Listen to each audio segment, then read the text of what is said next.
In ancient history, a war between the newly created races of Toril and the forces of Hell left humanity nearly extinct.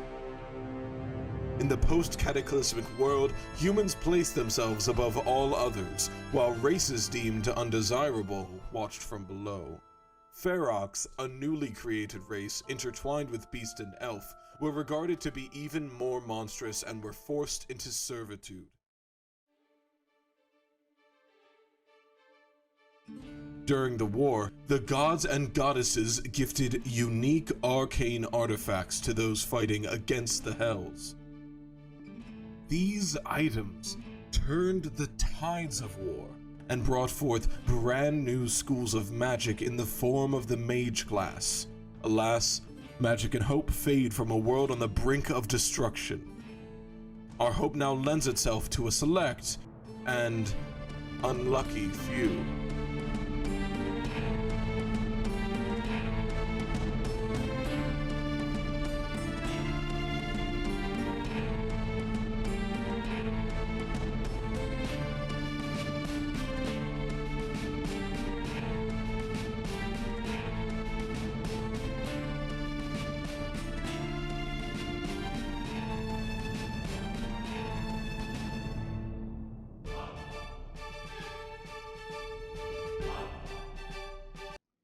Yo.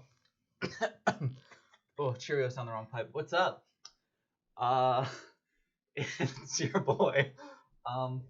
Smooth. Hey. What? Smooth. Thanks. Hey. Welcome back to the Unlucky Few.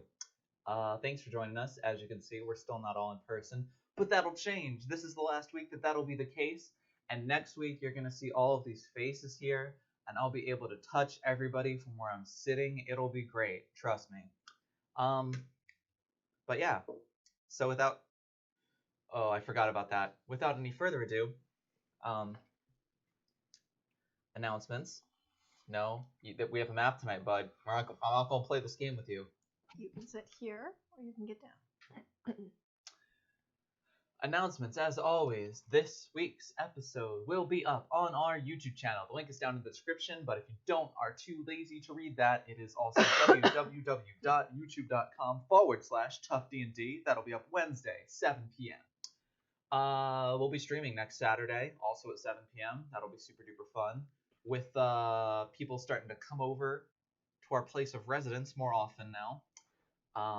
Look out for some bonus streams, maybe starting soon. As I said before, I know at the very least we will have maybe some video game streams for you, some board game streams for you, as well as an absolutely spectacular game that I will not name yet, that will be DM'd by our very own Audie, that I personally am super duper excited for. I've spent the last week and a half in my car perfecting my character voice for it. It's going to destroy my vocal cords, but it'll be great. Don't think there's any other announcements. Maddie is not technically tech. We do have a tech guy who is here this week. Don't eat the notebook either. What is your deal, my dude? Can I help you? You're so cute. You're so destructive, but you're so cute. Is this what it feels like to have a Tabaxi rogue in the party? Yes, Probably. It is. Never mind. Answer my own question. Regardless, I don't think there's any other announcements that anybody has, unless somebody wants to give one. Speak now, Nope. forever hold your I'm peace. good. I'm married. Great. Oh, Pat, text Ellie. Cass, I like your lights.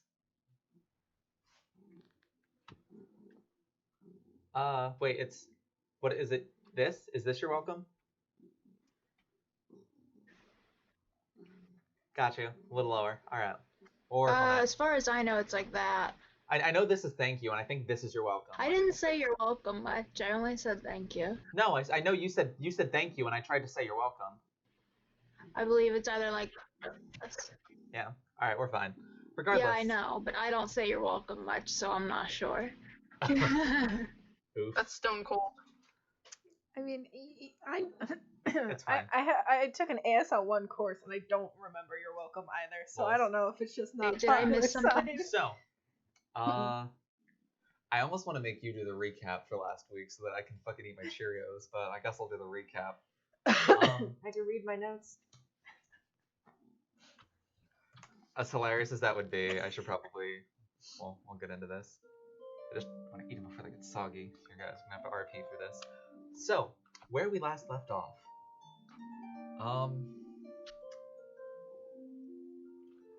Oh, that's right. So, departing for your 3-week journey to head to the experiment grounds set up by Chernabog, who runs the guild, up in the Sunset Mountains. You all headed off on horseback early in the morning, made your way to the small town of Cinderbrush, where you were not able to rent a boat that night due to the shop being closed. You found the man who runs the shop, engaged in a drinking contest with him. You both lost simultaneously, but were woken up. And upon sorting through all of your various options, Arwen was finally the voice of reason in saying that, honestly, the only thing you can do now is steal a fucking boat. And you did. Well, you paid for it, kind of, but you still kind of stole a fucking boat. Regardless, you all got on the boat, were able to sail your way through, down the river Chionthar, making your way now, where you are only about half a day's travel outside of your destination. There were some fairly intimate talks on the way there, by moonlight on the boat. Both Syl and T were able to learn a little bit about Colette's past and why she was known as Lady de Laurent Courtois, due to her previously being engaged to a noble that Syl knows very, very well, being from Waterdeep. He is known as being one of the I mean, all nobles are assholes to an extent, but like especially like prime asshole we're talking here. But as the conversations came to an end, it is just about dawn. You are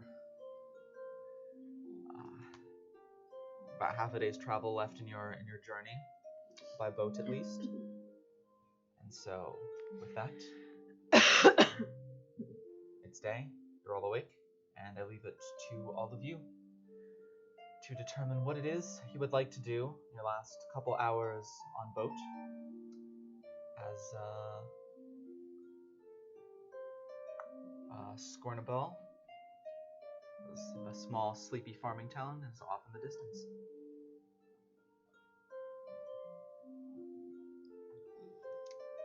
So what would you like to do? Sorry, my internet crapped out. You're good. I need to. Is there anything anybody's doing? I mean, just keeping the boat going. Being a general wreck. Looking for Yeah, leaks.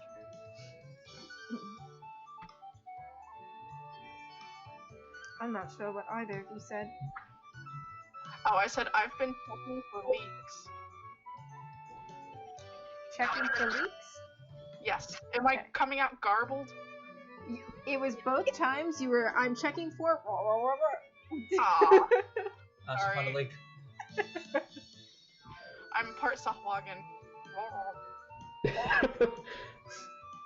Anybody else doing Thanks anything? for laughing. I guess just preparing for when we land. Is that what you call it? Yeah, that's certainly something you dock. can call it. Of course, as daylight greets the top of the ship, Riv is stretching out her wings and then kind of just taking off and sort of flying over the water ahead of you guys. Occasionally coming back to get snacks from Arwen. You're muted. You're muted, Cass. I don't know why, but it's like really hard for me to hear you guys. I'm sorry. It's alright. I can try and speak louder and I clearer. don't know why I just started. You sound really far away for some reason. I will do my best to speak louder and clearer.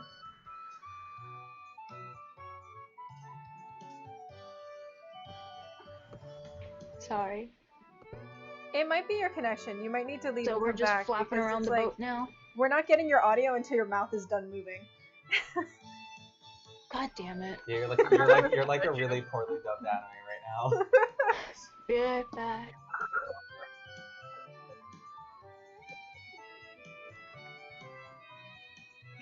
Somebody put subtitles in for me later. Somebody preferably who can't read lips. Oh my god, she talked for so long before the audio came through. Right? No. That was, oh baby. Alright. Regardless, Syl, as captain of this ship, are you doing anything?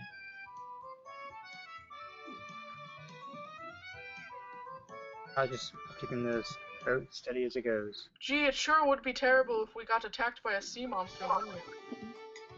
Audie! What? Is it better now? Yeah. Cool. I finally remember what I walked over there to do that one time. It's not important though. Okay.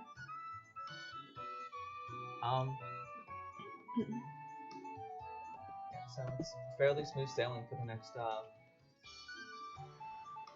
couple of hours as the town gets closer and closer.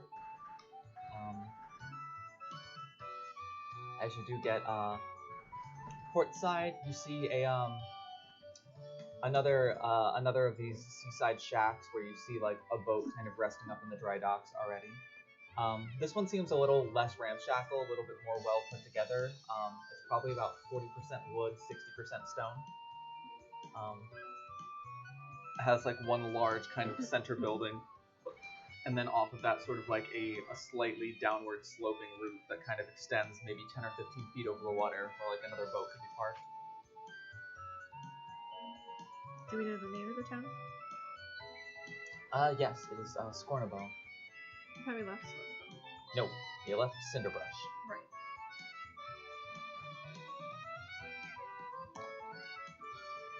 Land ho? What did you call me, T? And Fendian will pretend to be offended. Oh, I jest. I do have a book of many different jokes. There are several about jokes to make when on the sea. T would just roll her eyes. Aww. Anyway, Don't can worry, we, I'll get you to laugh. can we go to port? I'm sorry, what? Can we go to port? Well, I mean, I suppose we could, but we did sort of steal this boat, so if it's been reported stolen, we may get apprehended as soon as we, go on the docks. So you want to... Liz is smiling. Can you guys hear me? Or am I sounding funny? No, we can hear You can you. hear you. Oh, okay. I'm smiling because of what you're saying. Oh. Well, do we want to Maybe dock... we just park it a few blocks away. So say, do we want to dock down shore? But there's, who took the role of lookout? Was that Kai? Yeah. Kai, make, Yeah. make a perception check for me. Yes. Oh boy. Now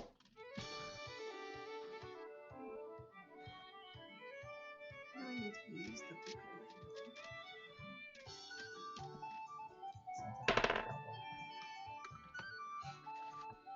Well, that's not good. 8? 8? Yes.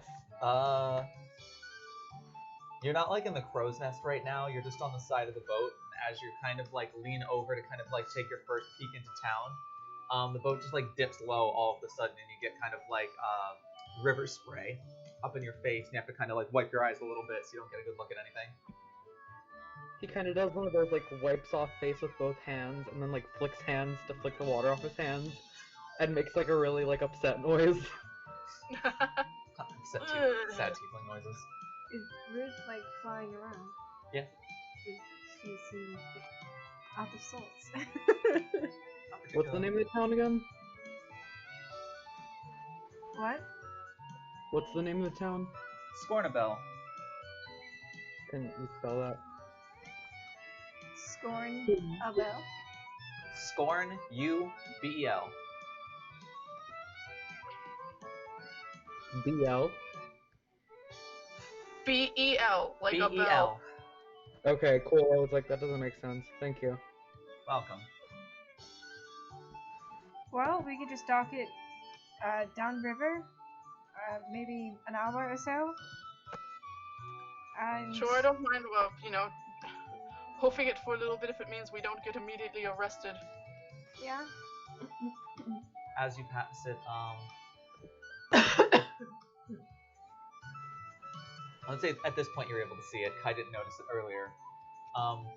But standing sort of like right next to the docks, like just on land, is a short, maybe 3.5 foot tall, well-tanned dwarf, wearing like kind of like a rough tunic and some leather pants. Red hair, kind of like pushed back out of his face. Big burly beard, kind of like tri-braided, kind of like down into like different spires. And he's kind of like looking at your boat and kind of giving like a big wave over. No one make eye contact. We'll go past, dock a little past the city, and then walk in past the city.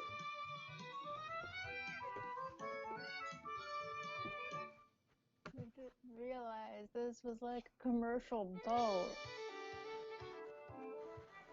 I can't hear you. We should have blocked the name or some shit. You would have to do more than that. God Block the damn name. it. Sorry, my ceiling fan was freaking out. You would have to block the name. You have to change the flag. And if you did change the flag, if you don't have a flag, it would be considered a pirate ship. So we don't really have a backup flag to flag it under. Well, do we need to actually enter the city? You don't have to if you don't want to secure horses or you don't want to pick up any supplies. Will we be able to use horses for the rest of the journey? You can certainly try. Alright, we just go past the city, dock this boat somewhere down river, and we'll pretend it wasn't us that they saw on the boat. Is looking at all of your faces. Maybe we wave at the dwarf, but then we like point the direction away, so he knows that we're just not here to chill out.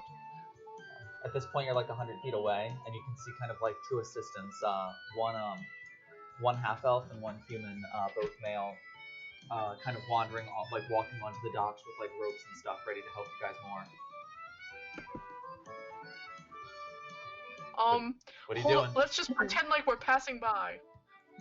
Let's just fucking dock, and if he tries to capture us, I'll kill him. Let's not do that. They're just people doing their jobs, and they're not evil.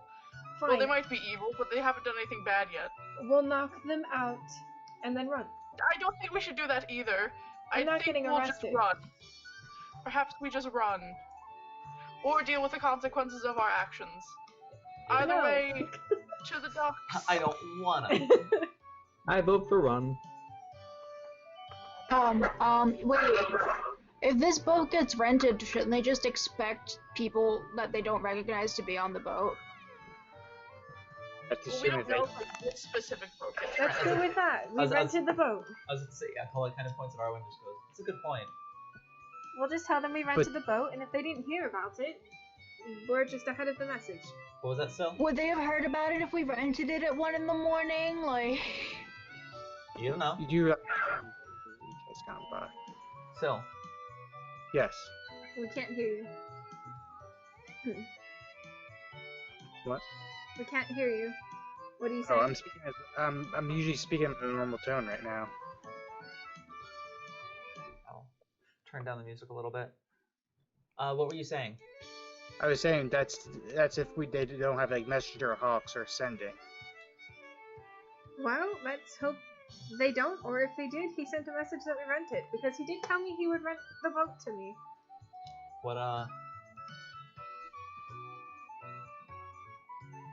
What are you doing, Captain? I'm parking the boat.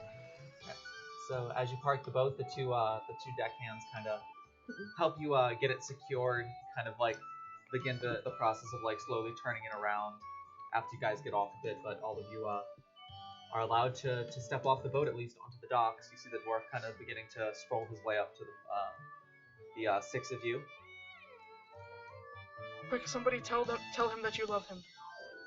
I'm just gonna start What? tossing the ropes that need to be tossed. Throw 'em and off. Stuff like that. Trying to act Tomorrow, fine nonchalant, sir. and like we're okay. Fendian says He most kinda- awkwardly. He kind of stops about 7 feet from you and kind of like crosses his arm and kind of like is kind of like looking all of you over with a very like bemused sort of look in like in his face. Good morrow, fine sir. How Morrow. goes it, fellow seafarer? Or Oh, riverfarer? Fares pretty well.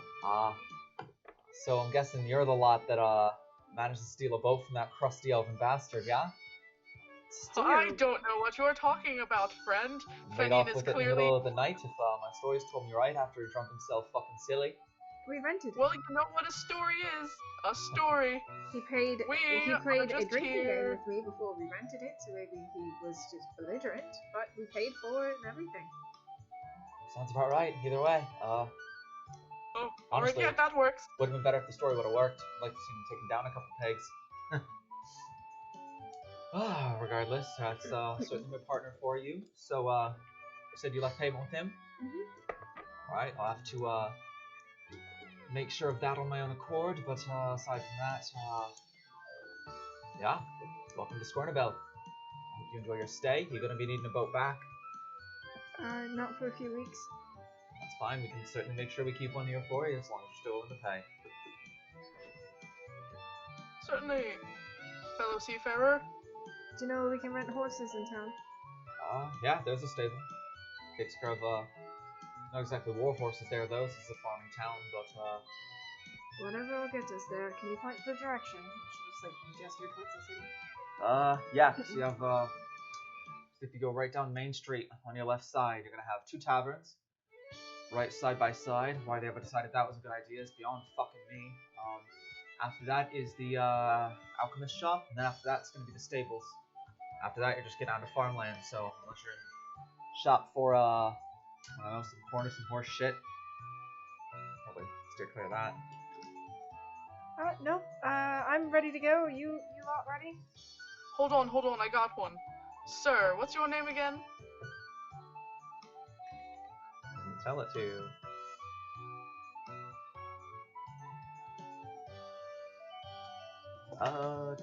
Bringing up my list of names. Bringing up my list of names.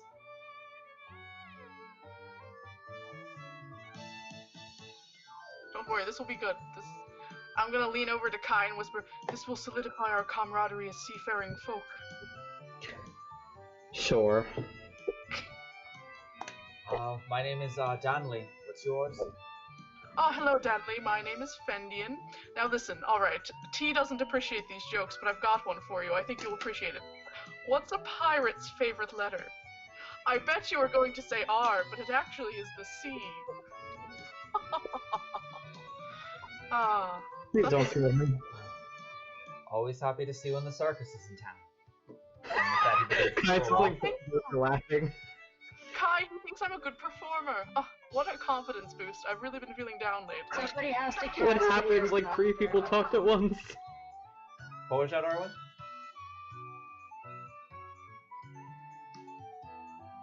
Hey, Fenuin. What'd you say? Oh, I thought you said I. I'm sorry. No, what did Arwen say? Oh, I said somebody has to cast, Oh my god. I said somebody has to cast, hideous laughter on him. Oof. It was, Alright, so, Syl calls out to Fendian. Yes, I got one for you. hideous laughter. yes? You want to know how to make a pirate angry? How? Take away its pity. Take away its what? So irate, I get it. Oh, that's a good one. Take away its pig. That's irate. Pirate. Oh. Yeah, Fendian laughs like a right proper dandy. You all suffer 6 points of sick. But it's not from Sill's joke, it's from Fenn's laugh. Balls. Oh. Ouch. Damage then. You begin to make your way towards the stables. Yeah. T's still in her general hurry. As you're walking, Colette kind of like catches up to you for a second and kind of like, sort of like half whispers to you, "Were you serious about having me, like, look after or tutor Rose Lily? I don't know. Is it because I work with kids or is it because I work with magic? I mean, Or both?" as far as I'm aware, she doesn't have any magic ability. So, because she's a child. Even children can display magical abilities. That is why I tutor children in magical abilities. Well, neither of her parents have any magical ability. She'll kind of like give you a very strange look. Right. No. No? I mean, the ocean can call itself not wet all at once, but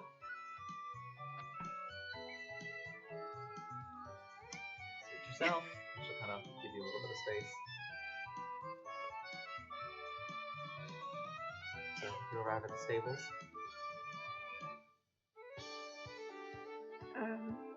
Did everybody go with me? Is anybody trailing behind? Anybody stop Yeah, anywhere I'll be else? going with. I'll go with. I'm just gonna be Just walk T about around it. the dock and stuff to go wherever. I don't know what you just said. We're all just. Damn it! Sorry, I can't hear you unless I have these in, and then I have to unplug them to talk. We're just walking along the docks to get to wherever. Yeah. T is heading for the stables. Oh god damn it! So what? I'm sorry. T is heading for the stables. Cool horses. Are there any cool shells and shit on the ground?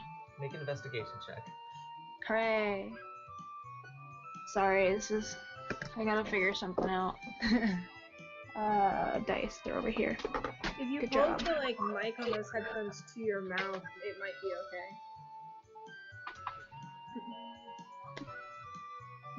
okay. Okay. I don't think these headphones will do that actually, because they're not the same brand.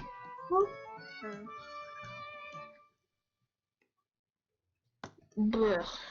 Alright, base is 12, but I can't. God damn it. Pull it up. Sorry. Investigations 15. 15? Hmm?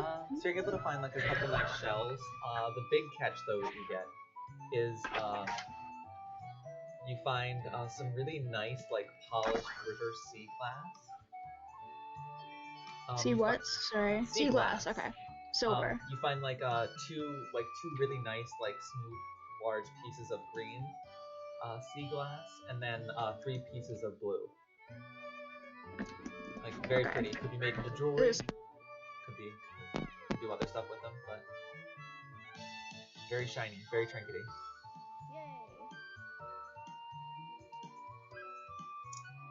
So as you get to the stables, what are you doing?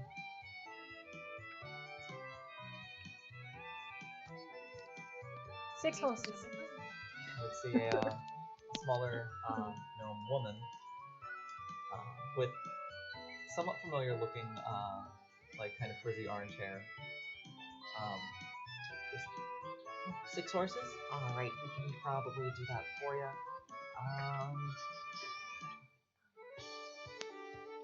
There. Are you gonna be needing any feed for him? What was it? Grass. 10 days? About a week's trip there. How about 2 weeks? Alright, 2 weeks feed for each tax. It'll run you about, say, 30 gold pieces, as long as you promise to bring all the horses back safe. We'll do our best. I'll give her 30 gold.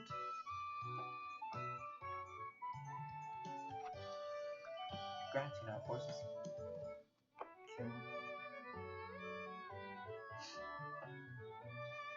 Alright, horses. Can I search around town for like a jewelry or gem shop? For a what? Like a jewelry or gem shop or something like that? Roll an investigation check. Nat 20. Nat 20. So you're able to actually stumble across a middle-aged half-elven man as he's walking, and you kind of like lean into him and you just like ask him just a base question of just like, hey, can I ask you a question about like where something might be in this town? And he just replies, oh, yes, actually, I am the mayor of this fine town of Scornabel, so if there's anything you wish to know about it, I can tell you exactly what it is. And he kind of like pauses for a moment after hearing that he's the mayor, like, oh, huh, okay. Oh, I was just looking for somewhere I could purchase some diamonds. Diamonds, he kind of just like meekly gestures around him, and you're able to take in like some aspects of stone, but mostly like wooden straw houses and buildings that kind of exist in this town. I am sorry to say, but as this is a very humble farming village, we do not exactly have anywhere in this town that would sell something as exquisite or expensive as diamonds. Ah, lovely. Well, thanks anyway, I guess. About the fanciest place we have is, I suppose Abel's alchemist shop that was in the direction you just came from, but that is about as fancy as we get out here in these parts, unfortunately. I'll give it a look. Thank you. He kind of I'd like to head there because it sounds cool. Got you. So you walk in. Another half-elven man. This one much younger. Almost looks like to be in his late teens. He has kind of like shoulder-length blonde hair. It's kind of like getting in his eyes a bit, but he's like constantly like readjusting it. He's like really light baby blue eyes. He's only probably all of maybe 5'3", 5'4". He's like a very tiny, petite little thing. He's kind of like just working with some plants, kind of like working on like using a mortar and pestle on some stuff as you walk in. It's just, hello. Is there something I can do for you? Hi, I'm not looking for anything in specific, but I figured since we'll be here for a while, might as well check things out before I get too bored. Fair enough. Well, if there is anything that I can supply you with, don't hesitate to ask. We do have a number of herbal remedies, different medicines and potions and things of that sort. Alright, Liz, throw me some cool items, I'm ready.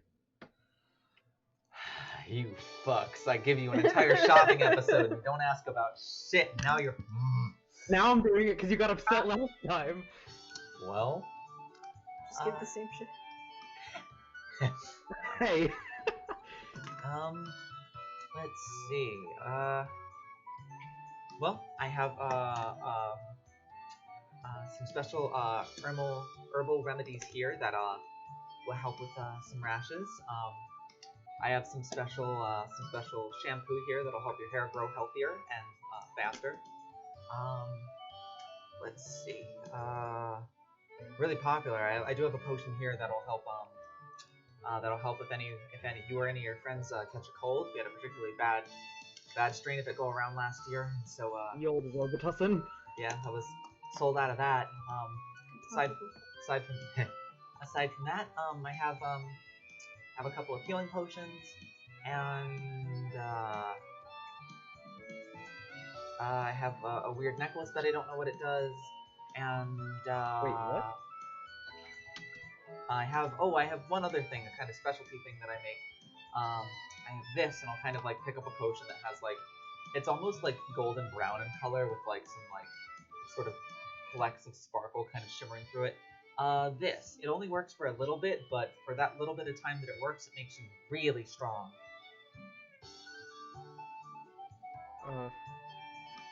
Go back one. Necklace, but you don't know what it does. Sorry, what was that? The necklace, you don't know what it does? Nope. I know it's magical, I think. But I have no idea what it does. Can I take a look at it? Sure. Say for 10 minutes? While I cast Identify? You certainly can if you'd like to. Mother, may I? Yes. He hands over the necklace, and you're gonna get out your spell foci and start identifying it there. Yeah, I mean, I probably... Like, I'll move to the side so I'm not just, like, in anybody's way, but... Yeah.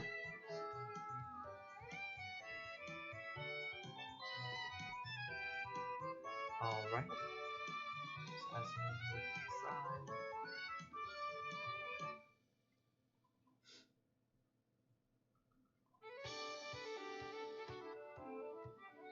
Alright. While Kai is doing that, is there anything anyone else would like to do in this town now that you have acquired horses? Leave. Snacks. Anybody else? Anything any of y'all want to do? You know, Fendian will wait with tea. He doesn't really want to dally. Well, how long do we plan to stay, give or take? As little a time as possible. So are we staying overnight or just going? Because we're in the morning. Like, T just wants to go. T wants to go and keep going until they can't go no more. Yeah, I guess we'll just gather everyone's bags, making sure everyone's ready to go then.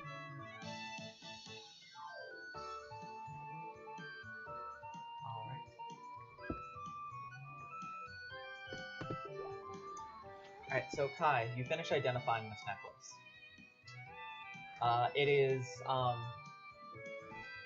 It's pretty. It is made of like a silver material, silver chain, and silver centerpiece.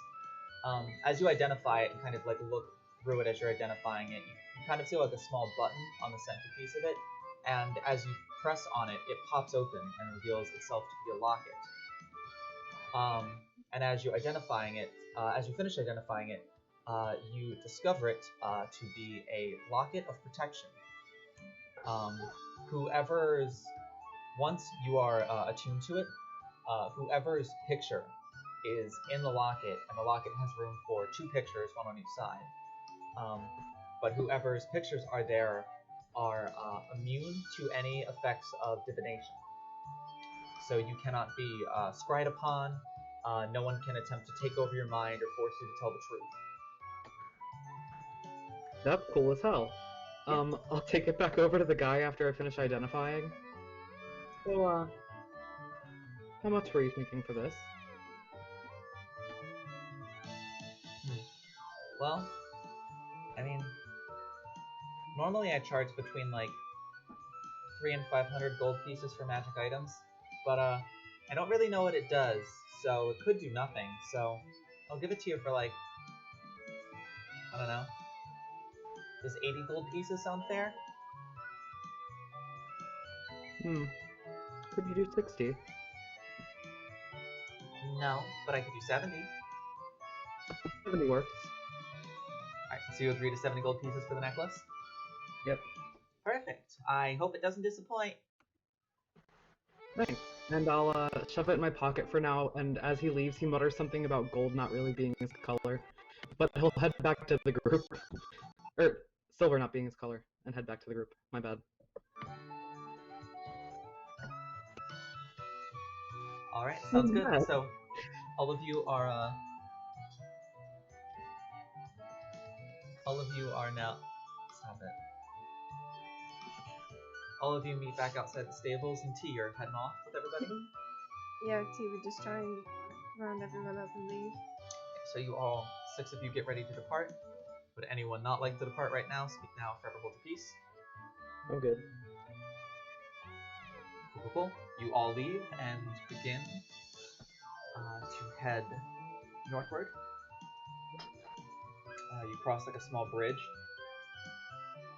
and based on the maps that you had previously seen, you have about a day's travel before you reach the Reaching Woods.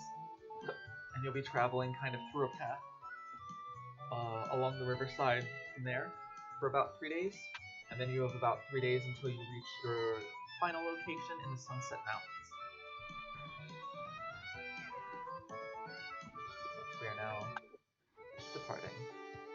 Well, everything's going pretty smoothly so far. Knock on saddle, and I'll knock on the saddle.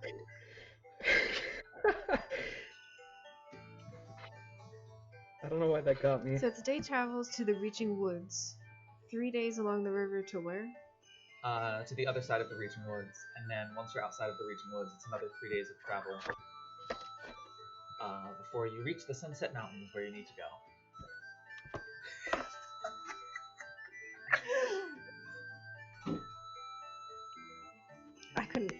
I until we reach the other side of the woods. Reaching and Woods, then... and then 3 days travel until you reach where you need to go in the Sunset Mountains. Okay. So, as you all ride along, who is leading the way? I mean, T would always offer. Anybody else up there up front with you? I'll go. I wanna be in the front. Arwen, it is. Both of you make perception checks for me. Yeah. I have another question actually. I'll make the check. But I have an answer. you know that coin that I got that one time that I Yep. can flip? Yep. Can I use it and say, wow, I bet we'll even get there pretty fairly ahead of time, and flip it to see if it'll happen? Go for it. Cool.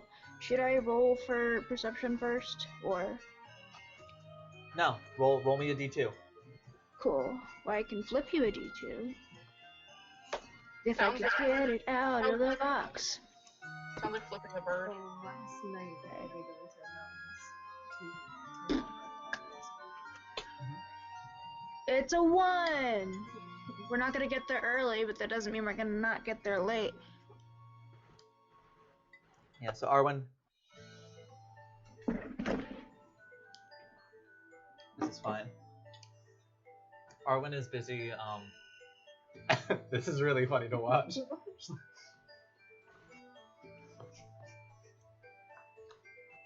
Okay,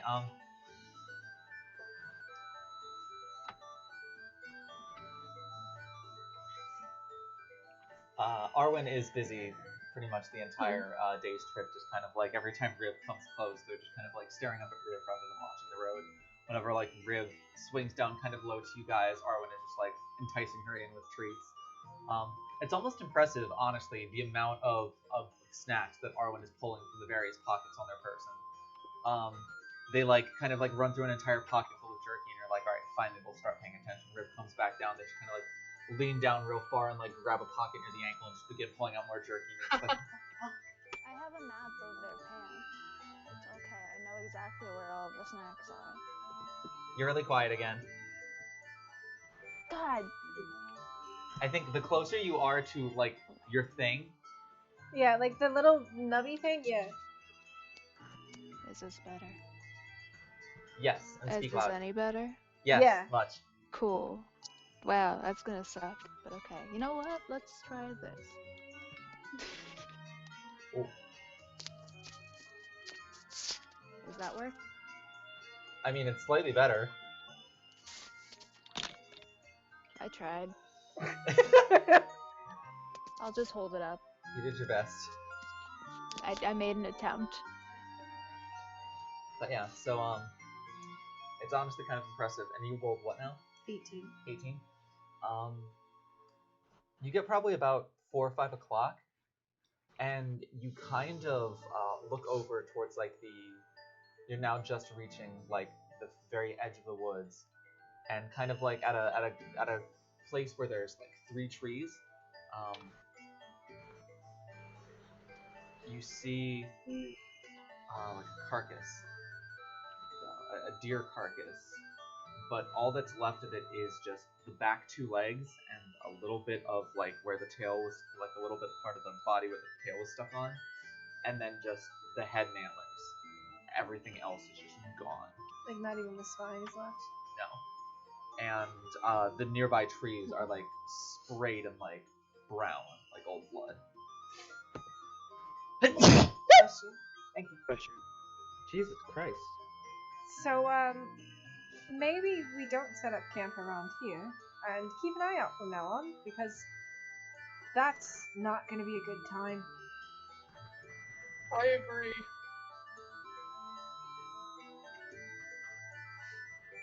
And I'll just. I think this is exactly where we should set up. I'll definitely grab the horns off of that gear and make sure it wards away any predators. This is perfect.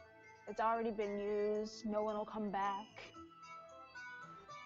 Fair enough. I don't think this was done by a someone, but more of a something. Nothing will come back. You get to nightfall, and it's starting to really chill down here as you get farther north. Like you're starting to see, like, even though it's just nightfall, you're like already seeing some frost on the grass, and like the trees themselves are many of them are conifers, so they're still keeping their pine needles, but the ones that have leaves have all lost their leaves already. I'm like somewhat used to that though, right? Yeah, you are. But I mean, it's probably about 40 degrees at nighttime, so you already need to build a fire and all that fun stuff. So, as settle down and make camp as it gets dark. Yeah. I think we should try and find a place that's either like in some way hidden or at least off of the path. Can I try looking for a camping spot?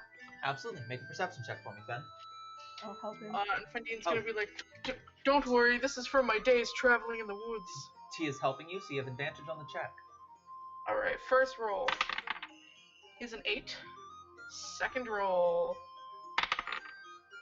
is a 14 plus, what's survival? 5. I have proficiency in survival.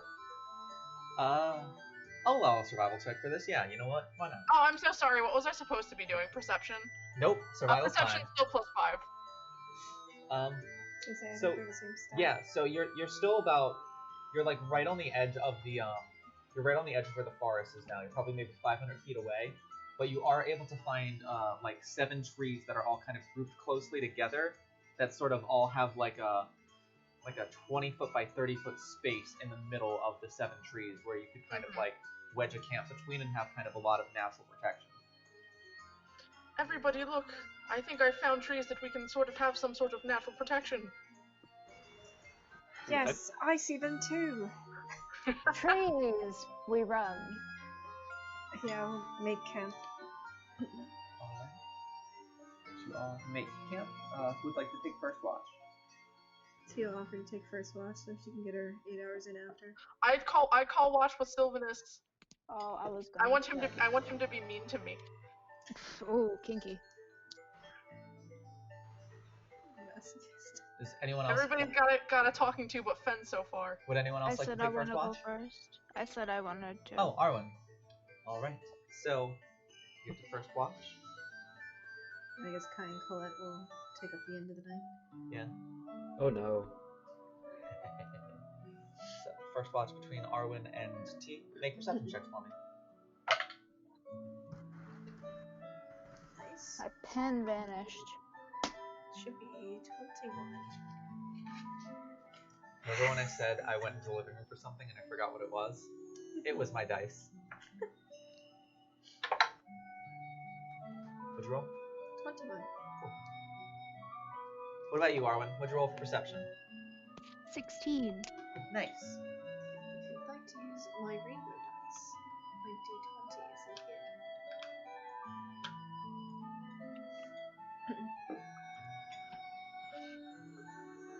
It's like a mug, but bigger.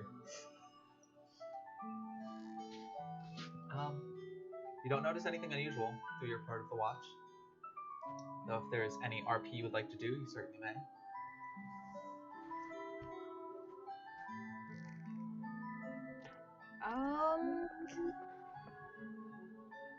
RT wants to say thank you.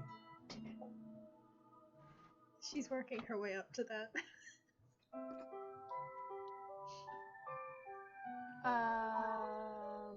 Honestly, I don't know what they would be thinking to say. T would probably make some sort of remark about, along the lines of, like, I see you and Riv have gotten rather close. Have you always liked Yeah. animals? Repeat the last sentence, sorry. Have you always liked animals? Oh, totally. I used to have a whole bunch of little tiny, like squirrels and shit that would run around, and I would befriend, and then sometimes they would bite and just run away, but that's okay. She would take, like, Mosh out of her bag. I'm just gonna be like, I've never understood the animal thing. This one isn't even mine. I was I supposed thought to you take said it with me. mulch. Me too. M-A-U-S-H. Mouse. It's a mouse. I know Moush's name. It sounded so much like mulch. Yes, I've mulched it in my bag over the past 3 days. I mean, I got sand in my pants. Yeah. Sorry. No. I want to hear all about Moush. He's not even mine. I was forced to bring him, and was told that he would keep me safe. He will. I think he's lovely protection. And I will look at him in the eye, and I will inspect him for signs of treachery. He's a cute little black mouse, and then like around the like eyes, he has little like white, almost as if like he's graying around the eyes. Oh, he's got little goggles. And that would be what Arwen says. I suppose he does. That's cool. Who made you take them with you? They did a good job.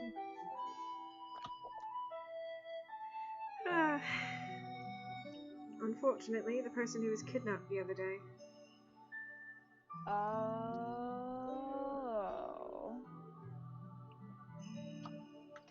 3 days is too long. We'll have to start running. Agreed. Too bad that coin flip didn't work. Dang it, I was really hoping. Wanted to cheat the system. He'll like kind of go to start this sentence like many times before it's like just thank you for helping steal the boat. That's so funny to hear like said out loud. Thanks for helping me steal this boat. Sorry.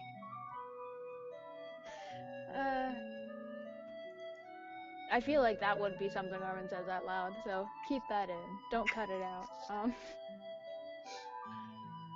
But yeah, dude, I mean, we're already on the way, so we might as well get there faster.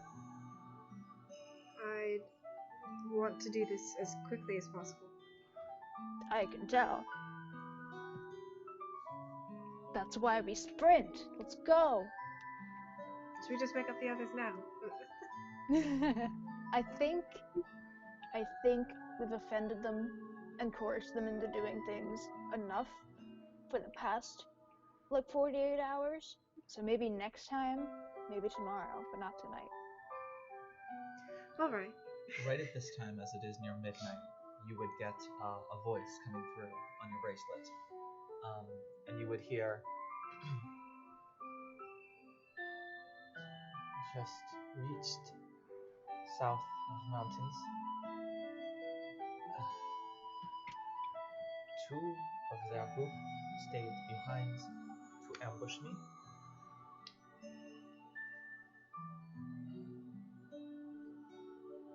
I got a bolt to the chest.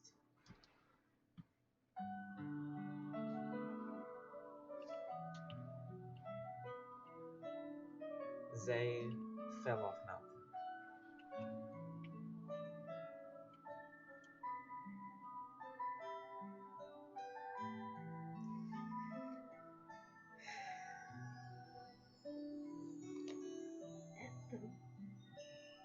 So now she has to whisper into a rock, right? Bracelet. Her bracelet, yes. Oh, well, it's a rock in the bracelet. Yeah. That's Yeah. fine. Anyway, can It's I a listen to her bracelet. whispering It's into a the rock. rock in her bracelet? It's a bracelet rock. Are you alright? Don't get yourself killed. I am 3 days out from mountains. After that, 3 days out from final destination. Sorry, final destination. Ooh.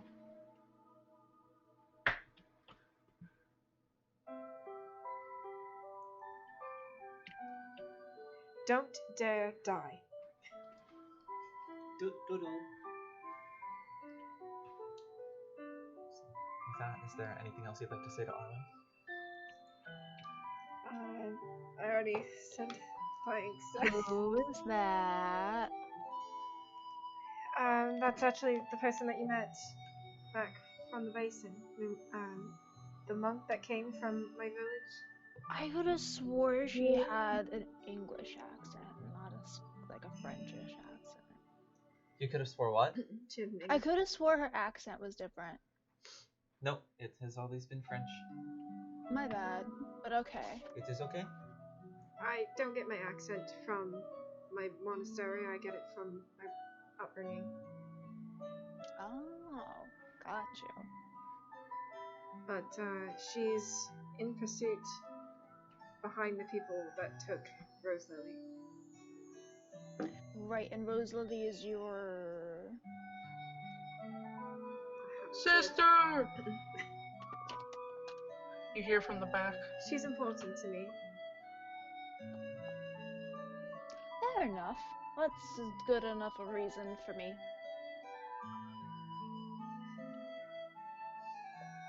Alright, cool. I guess we're gonna roll as quickly as possible. Yeah. So with that, your watch comes to an end. And Fen and Sill's watch is next. Have you both roll for perception?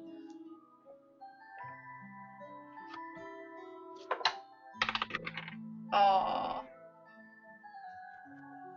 I got a 7. Aww. So, Sylvanus, how about them? How about the Lakers, huh? Near the people who were on the lake. What? Imagine Fendian awkwardly leaning over a tree stump. I don't really know. I'm kind of bored. Nothing ever happens on these watches. We just sit here.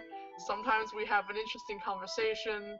Sometimes there's a weird little flash, but then nothing happens. You know, just trying to make conversation. Fen, what did you roll? A 6 total. Good to know. Buddy, you did it. You broke the watches down into their bare essentials. You I sure hope I don't get sniped. you don't notice anything happen on your watch. I figured. Wait, hold on. Goodbye. Bye. Have a beautiful time.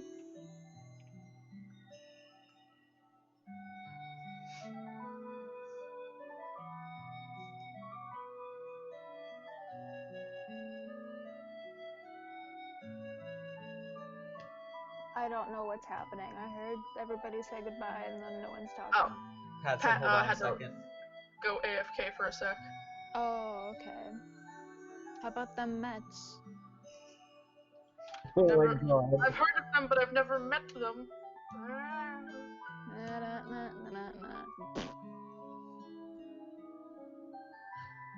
Thank you all for participating You want some random You're welcome. facts?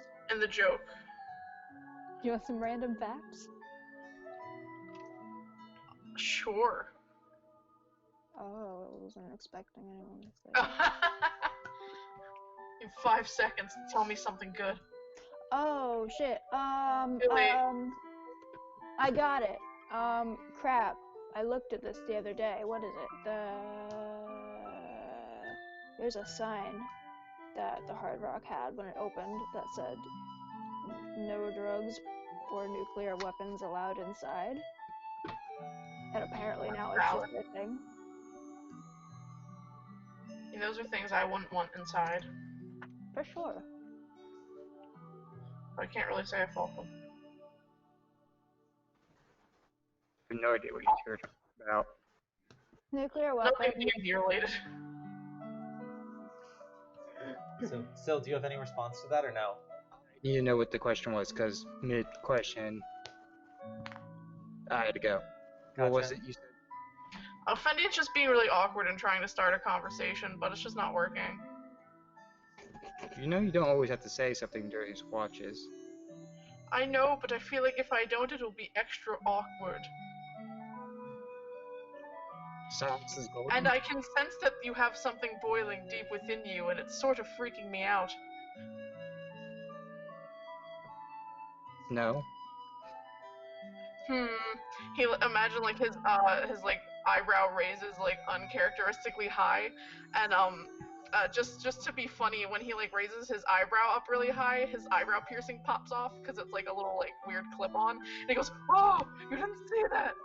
And he like fumbles to try to clip it back on, but like his like brow is really sweaty, so it keeps slipping off. He's like, "Oh no, this is real. This is who I am."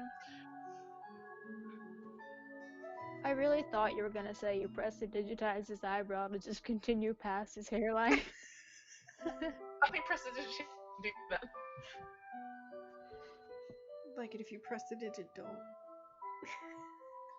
Okay. But still no. Alright. I'm just gonna... he like really like forces the clip-on back on. Oh, that really hurts. Good talk, Sylvanus. Glad that you're not angry with me then, and that If you I- don't hate me. If I was angry at you, you would see me angry at you. If I hated you, I wouldn't be here. Well, you might not hate everybody else, so it's sort of like a begrudging tolerance, you know? I've been begrudgingly tolerated for many times. Noted. Sometimes they're so good at it, it's almost like they just regular tolerate me. Or maybe they just tolerate me normally. We don't need to get into the semantics, Sylvanus, really, but oh well, glad to know that you're not angry with me, and I guess I was just making things up in my head out of pure nerves. Well, good night. Alright, bringing that incredibly interesting watch to an end. We move to the last watch of the night. Kai and Colette. Oh boy, I have no words to say to Colette. Flap your arms wildly. Make a perception check, Kai. 19. 19.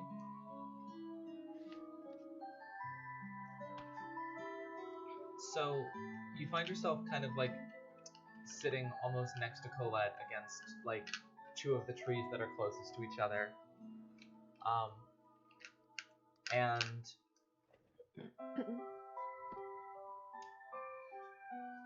you begin to nod off, but kind of snap back to attention after like feeling some slight vibrations in the ground. Okay.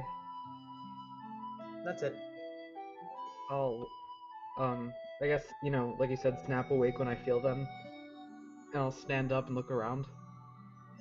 Did you feel that? Colette kind of looks up at you. Did I feel what? You didn't feel the ground shaking just now? No. Bless you, Colette. Okay. Thank you. No, I didn't feel anything. Why? I don't know. Maybe I was just dreaming. I was kind of starting to nod off a little bit, but if you didn't feel it, maybe it's fine, but I don't know. I'm gonna take a look around. Fair enough. I suppose I'll come with. She'll get up and follow you. I'll kind of like walk around camp, like a circle around camp. You do And that. look around. As you walk, she would finally speak up. So, I hear you are officially in training to be one of the next prefects at the academy in Baldur's Gate. Yeah, I had one class so far. A bit long, but interesting, I suppose. It's certainly a place to learn, to be sure. It's, a lot of people there, most of the people there know what they're doing. Seems like it. I'm surprised they so readily accepted you, to be honest. I was afraid that you would face some resistance due to your being a tiefling, but I'm happy to see that that hasn't been the case. Oh, trust me, I'm more than surprised. I expected a lot of issues with it when I came to Baldur's Gate, but I haven't really had any issues so far. True. Though, keep in mind you have spent most of your time down in the slums with the rest of us degenerates, so True, but probably even the place where you're going to find it. even on palace grounds, I haven't had any issues at all, actually. Fair. Well, also, you've all managed to make some fairly powerful friends, so it That's definitely helped. probably doesn't hurt. Not at all. No one likes pissing off the knight captain. Not exactly. But the real thing I wanted to ask you about is, so you and Kat, Oh boy, here we go. I saw the looks that Grand Duke Brightbane was giving you during the ball. That was Pleasant, wasn't it? I'm surprised you didn't melt on the spot, honestly. I felt like I was, but I managed to keep my wits about me. If it makes you feel any better, you looked very confident. Thank you. A few drinks had me, staying on my feet, as it were. They're always happy to supply some of those. Of course. Did you enjoy the ball? Yes, it was rather interesting, I suppose. Sill's fight with Rax was fairly close, which was highly entertaining, and well, the extracurricular activities that you all got up to were interesting. Some fun on the balcony. Yeah. I feel bad for missing Sill's match. Yes, well, he'll I'm sure he'll get over it eventually, maybe. He understood when I told him I had to... Yeah, after all, it was, if he should be mad at anyone for that, he should be mad at me, because I'm the one who instructed you to miss his match, but if he's mad at me, I can take it.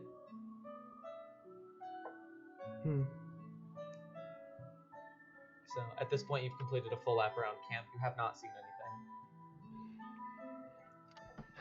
Well, I guess it was just me then. Well, it is nearly dawn. I suppose it's time to wake everyone up. Oh wait, actually, can I do one more thing before this ends? Yeah, absolutely. I forgot that I have Detect Evil and Good now. Yes. Can I try that? Absolutely. Alright, so I'll sit down, I'd say in the middle of camp, because it says 30-foot radius, and concentrate and cast it and see if, I detect anything. Yes. Let me look up exactly what it is the spell does. Alright. As he sits down, he'll kind of tell Colette, I don't want to be blamed if anything happens, so I'll just do one more check before we get back to it. So, you feel the aura extend out from you 30 feet in all directions.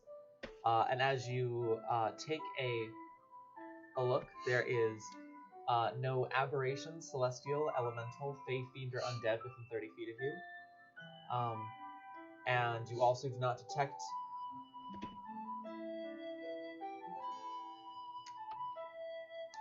Do you mean Colette not counts elemental?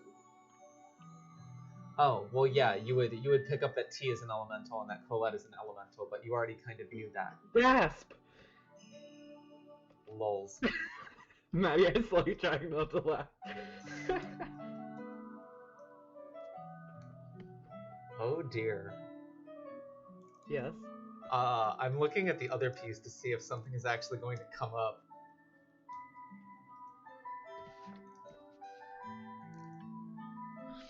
You didn't say no, fiend or undead.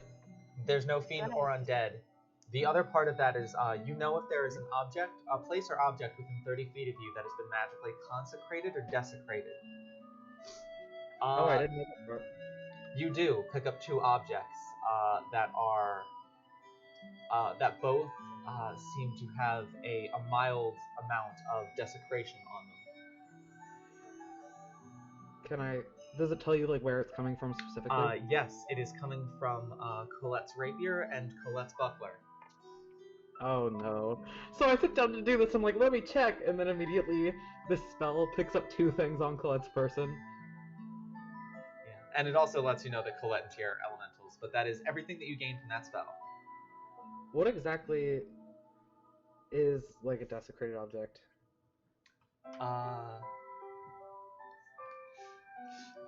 Looking up, like, the exact definition of, like, desecration. Webster's dictionary defines desecration as...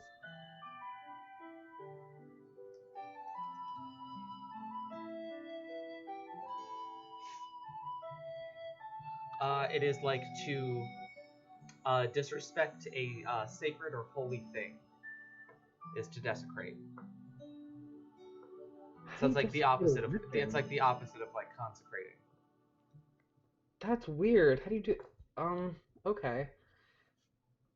So, I'll tell her, like, what spell I'm casting before I sit down to cast it. Does she, like, say anything? No. If somebody were to have an object that's desecrated, is that, like, necessarily a bad thing, or just, like, a neutral thing? Like, is that something I would be worried about, or no? Is Kai religious? Yeah. It's kind of like, it's disrespecting a holy thing, so it's like, if you're very religious, then it can be not good. It means something holy that was made to be some degree of either not holy or unholy. Like, you could desecrate a church by, like, going in and vandalizing it, or, like doing, like, a... Yeah, like spray paint a nice pentagram on the front doors. Or doing something demonic in a church, like, that kind of... But think of it this way. It's holy in a demonic nature, and it was desecrated for good stuff. Yeah? You don't know that. Yeah, you have no idea. You just know that she has 2 desecrated objects. Okay. So, do you say anything? After I see that, I'll give a glance to her rapier on her side, and is her other, you said a dagger or something, is that also visible? A rapier on one side and a buckler on the other. Okay, so I'll just, like, glance over to her and look at the 2 weapons and just go, What is it? Your weapons there. Interesting. What about them? Are they special in any way? They are enchanted, so they're magical. May I ask with what? A lot of, a decent amount of enchantment magic, a little bit of illusion magic, also, I suppose some slight transmutation. Also, when I first got them, they were both cursed, but they have since had the curses removed. Oh. Alright. Why do you ask? Just, wondering. What came up when I cast that? Oh, I suppose they came up as desecrated? Yes, I did actually. Right.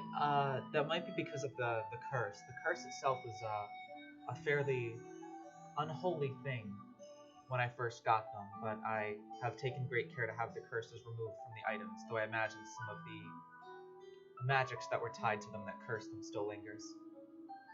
Alright, well, it's good that you took care of it. Yeah, I would not want to be cursed. That's for certain. Definitely not. Alright, so that's all I have then. Alright, so morning comes around. So you all ready for another day of travel? Yep.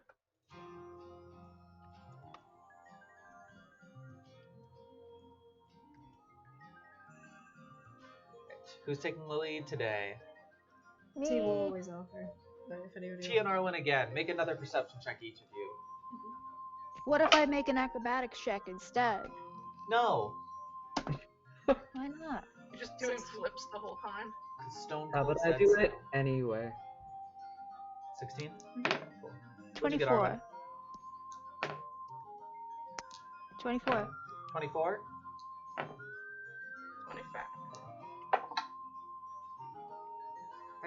As you're riding along today, another fairly quiet day of travel, though, Arwen, as you're riding, you swear for a brief moment as you ride, there's like a slight tremoring underneath the ground as you kind of like ride. You almost kind of like lose your balance for a second before catching yourself. And then as you go to feel for it again, it's already gone. You guys, the world is shaking.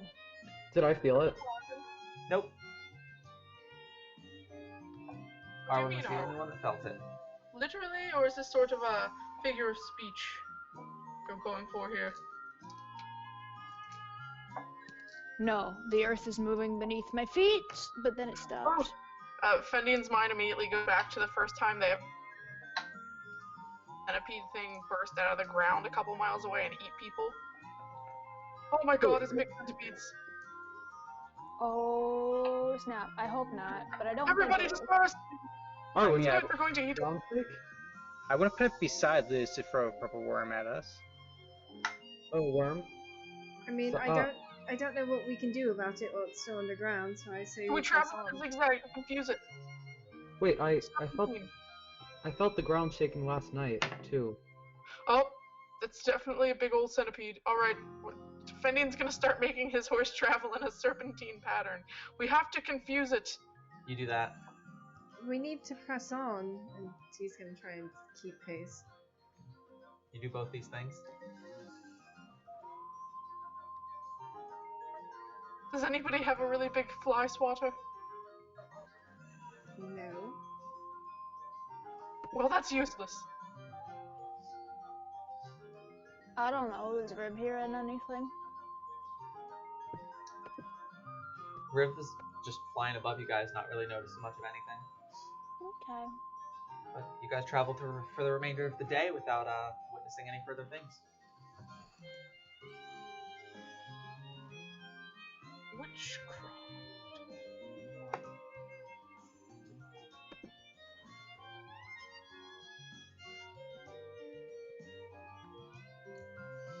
So night comes and goes. Gee, have you gotten any more updates, by the way?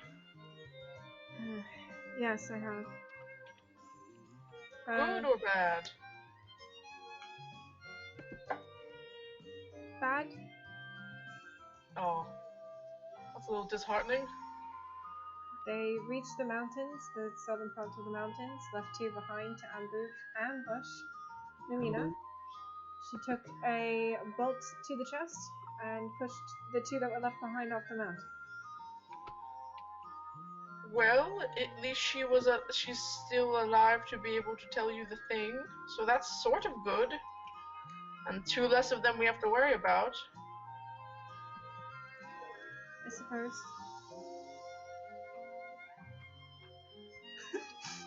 Sorry. Ash, I hate you. Love you. Uh-huh. Perhaps we should have some ranged weapons prepared for if they try to get the high ground, you know? I mean, I can use some magic, but I do also have a crossbow. But you travel for the rest of the day, not running into any issue. Night comes and goes. We don't have to RP out every single night, so say the only thing that happens is at some point you get a message to just caught up with them slightly. I'm about a mile and a half off. Still going through the mountains. Probably about 3.5 to 4 days before we reach the northern range. I will continue to follow.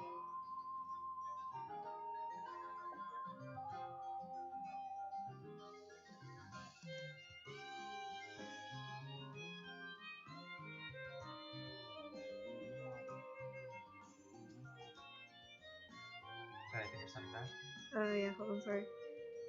Continue to follow. We're going to be in the northern range, right? Yes. Okay. This is fine.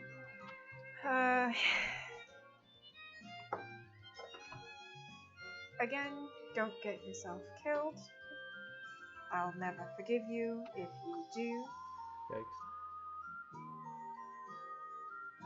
When would I get that? When we're also From like your camp for the night. 3.5 to 4 days out? Yeah, you're about 4 days out at this point. We are the same distance out.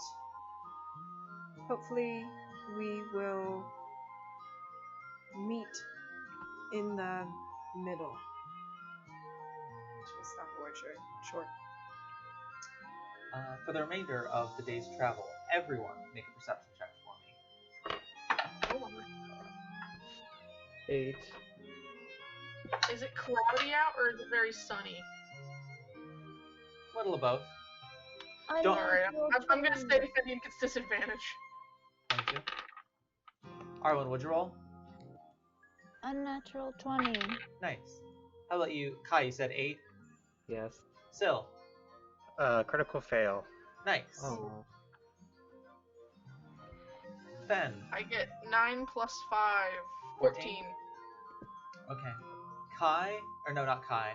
Fen, T, Arwen, and Qued. Throughout the next 3 to 4 days travel, all of you at different points feel different vibrations and rumblings underneath the ground. They occur for maybe 2 to 3 second bursts before they stop. You also notice as you make your way out of the woods and begin to make your way up through the beginnings of the mountain passage, the air is getting noticeably colder. You're able to see the snow-capped mountains now that stand miles high in the sunset range. And even you wake up one morning, probably your 5th day of travel, you wake up that morning to a light flurry kind of begins to coat the ground. It seems like it's getting a lot snowier terrain now. And for your next message back you get after you send her that one will just be, perhaps we will cross paths. It will make this fight a lot easier if we do. As for not forgiving me, should I die? If I am dead, forgiveness will be the very least of my concerns. Can I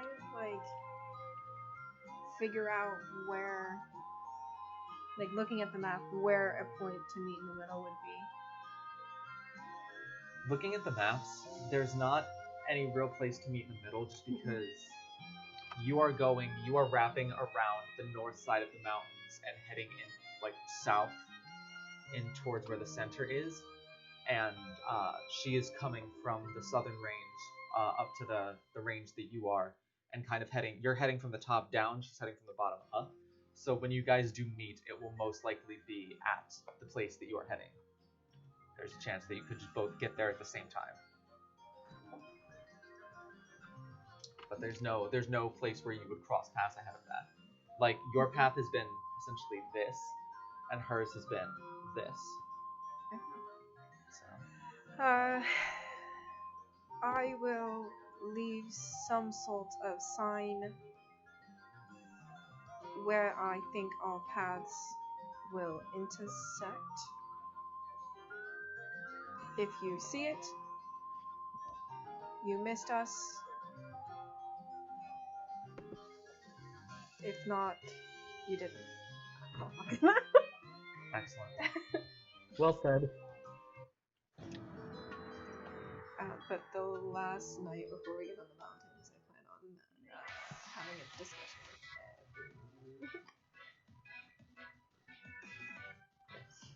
Is that now? No, not quite. Okay. So this is the 6th day of travel. This will be the very last night you spend, you reckon, outside of the mountains, outside of Blair. You begin your day's travel. Who rolled the highest perception? It was Arwen and T. You actually look over and you see 3 more corpses.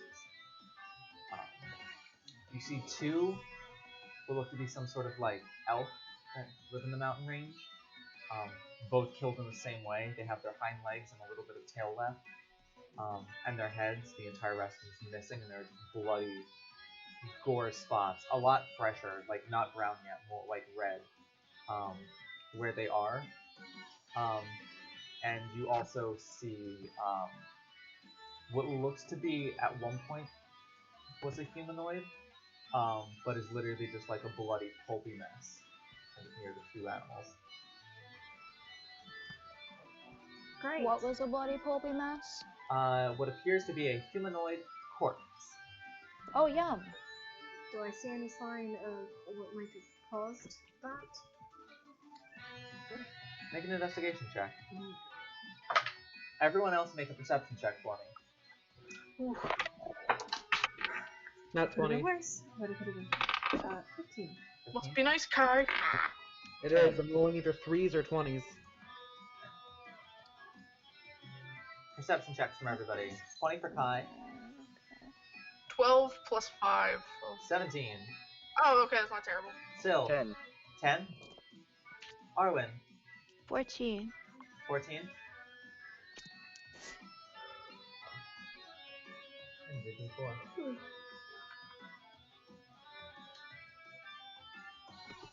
Clockwise or counterclockwise? Oh, You did it, Joel. Alright, you can blame Maddie for this one. So as you go to investigate, about 20 feet off, you're able to see probably about a 10-foot by 10-foot hole just in the ground that burrows through about 3 inches of snow and then just straight into the dirt. And right as you're looking at that, definitely Kai, definitely Fen. Arwen, what did you roll? 14. Arwen and Kai, or no, Fen and Kai feel it first. The rumbling. The tremors. Except this time, it goes on for 3, 4, 5, 6 seconds. It's getting stronger. Eventually, Arwen, you're able to feel it as well. Eventually, Sil, you're able to feel it as well. And even you're able to feel it where you are. But it is like hard enough now that like your horse's legs are like all, like buckling, trying to stay standing up. I think we should get out of this area immediately. I'm gonna hop on Riv. Alright, you hop on Riv. Anything else? Can I try to... Okay, so I want to try to see if I can, maneuver my horse out of the area, and then use prestidigitation kind of in my path behind me to tremble the ground a little bit to make it seem like my horse is still kind of moving around there, if that makes sense. Alright, you go to do that. Okay, imagine you're heading back to the group. I feel the tremors like getting stronger. Yes. I climb up the tree. T begins climbing up the tree. Pad is telling you to hold on. And I ready myself to like jump off of the tree if the tree starts moving as well. It's an Alaskan bullworm, you guys. We're in the snowy mountains.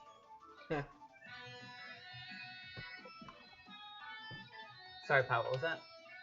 Question, dumb question. Don't answer. Could I make like a small hole with my finger in the dirt and cast Shatter down into it? What? Alright. So you're getting off your horse? Yes. As you get off your horse, you feel the tremors come to a climax and burst from underneath you. Since you are getting off your horse, you are kind of thrown to the side and don't take any falling damage as you are just tossed like 5 feet rolling to your side. However, as you look up, some creature has just come up and hit the underbelly of your horse, knocking it about 10-15 feet in the air before you see this bug-like face with this I know wicked sort of unhinged maw pop up out of the ground and just shoot up at lightning speed. Its jaw just like open and just fitting around the entire horse's body, and in a snap just and it just explodes the body of the horse, the hind legs and tail flying one way, the head heading the other way, the entire rest of the body just swallowed in one gulp as it just destroys your horse. As everyone sees this happen, we are going to take our break now, and we'll be rolling for initiative when we come back. And I will make sure to get everyone's position before we go ahead and do that, but get excited for this. I just want to say that for some reason, I decided to write my notes as Syl gets flung and his hoist gets boinked. Boinked? Hoist. Boinked. It just gets boinked. Nice. Alright, so we will be back in 15 minutes. We'll see you all then. Woo! We're back. And better than ever. And ready for combat.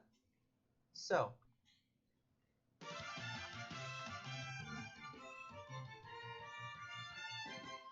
As Syl is thrown from his horse, and his horse absolutely devoured, now that all of you are able to get a good look at this creature, it is somewhat insect-like in nature. It has about 6 or 7 feet of just torso and neck that is all just one kind of long snake-like entity that ends in a head that has 2 very long, like, antennae coming from the top. Like, big, bulging, like, dull green eyes, and its mouth that just kind of opens up both on the front and on the sides, just allowing it to just eat the entire horse in one bite, with rows and rows and rows of teeth just lining it. It is like a medium blue in color with like bright red orange spines and spikes that just trickle from the top of its head all the way down its back. And after you get through about the 6 or 7 foot torso, it's just every like 6 inches is just another pair of legs. You're able to see maybe 30, maybe 40 legs out of the ground on it so far, just kind of like as it kind of rears up in the air. As it does, like sort of almost like snake-like flaps kind of rising off of its back as it just like looks at all of you and kind of begins to pick its next meal. And so with that, I am going to need everyone to roll initiative. I have 2 quick questions. Are we on the mountains yet? Yes, you are. Okay. Liz, You these can mountains. still come out even though it's a mountain? Yes, it is burrowing through the stone. Fun. Question. Answer? It's minus things reach. Yes. Okay. I tried to roll a couple of times from in front of me and it didn't work, so I'm just switching back to the floor. Sorry if you saw me roll a couple times. All good.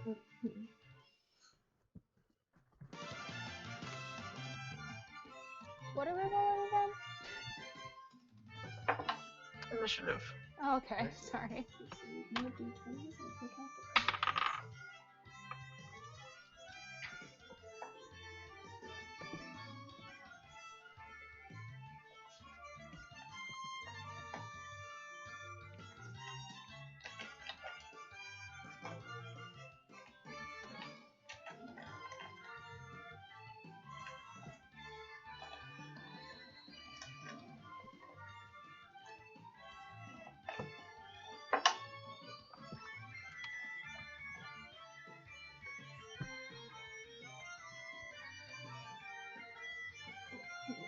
Alright, initiative, 25 to 20. I'm not so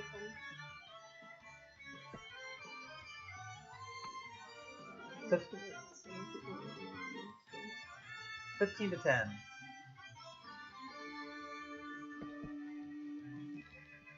Shout I out. got 18.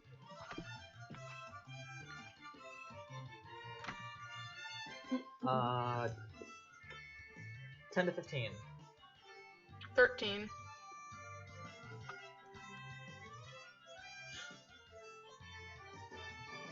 10 to 5. 8. 6.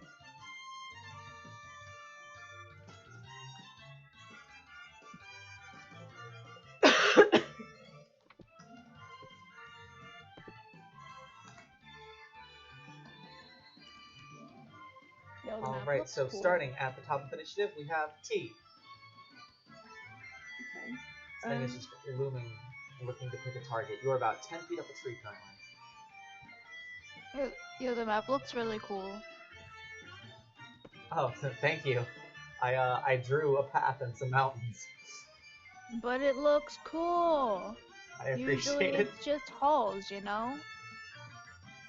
I'll just lift bolt it. Roll the hit.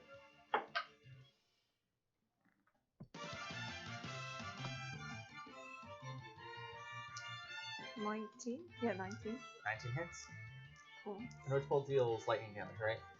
Yes. Cool. Go ahead and roll damage. Why it's a racial. Do I add anything to it? Nope. 8. 8 points of damage. Alright, so you kind of throw your hand forward and immediately send a bolt of lightning out, sort of arcing and striking into it. Kind of impact, but it's able to shake it off. As you do that, though, standing about 15 feet from the base of your tree, just kind of looking up at you and shaking her head as you do that, is Colette. I can't like hold movement, right? No. Hold an action. Then for like the rest of my turn, I just want to like study myself more in my tree, but not in a way that like I can't jump out of it if needed, but more so like try and hide myself around the base of the tree, but at the same time kind of like hug it, if that makes sense. So I can keep up my witch bolt, but like hopefully either like stay out of its eyesight if it has any, and abandon ship if need be. Abandoned tree. Ending your turn, we move to Arwen. Hey. Oh, okay. I can find me because I can see my base. Cool. I wasn't sure which one they're on. Oh, good. Oh, that's fine. Wait, I have skills that I can use water with, don't I? You can do whatever you would like. God dang it, they're not in. No. Oh, wait, where am I? Is anyone... Am I like... Okay. I'm assuming that me and whoever is across from me are flanking it right now. Not exactly, but they are in melee range with it. If Aaron Okay. moved to So like across within from 5 Sarah, feet or within 10? No. It has more than a 5 foot reach. Because, I mean, it can never be flanked, or... No, but you have to be 5 feet away from it, but it doesn't have to be 5 feet away from you. Yeah, so it isn't still in You his know what? reach, or no? Yes. So But I you mean, have to. We'll get into that discussion when we need to. But Arlen, what would you like to do? I don't know if this is actually going to affect whatever this is, but I want to use it as insinuation because it does something every turn, and why not try it? All right, allow me to go back to looking at stuff.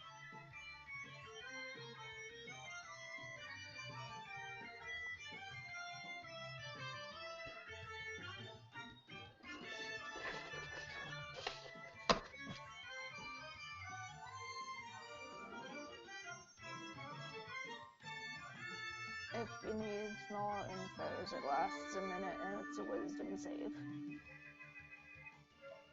And what does it do? Oh, if you fail the wisdom save, you take 1d12 damage at the end of every turn. Gotcha. And the spell ends if you succeed a wisdom save. Alright, it gets +0 to its wisdom save, so. That is a 14.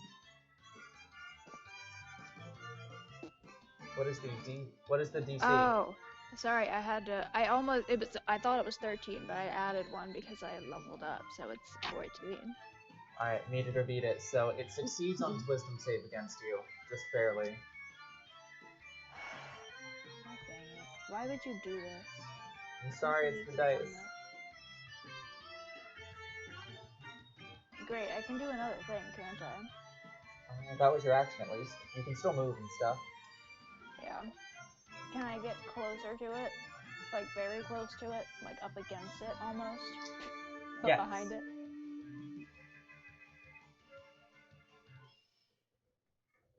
Alright, you do that.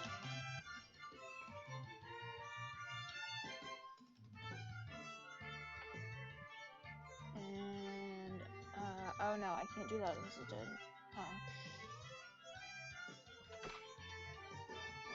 Do you do anything else? Nah. I'm gonna stay right there. Alright. Ending your turn, that brings us to Colette, who is going to charge it and attempt to strike it.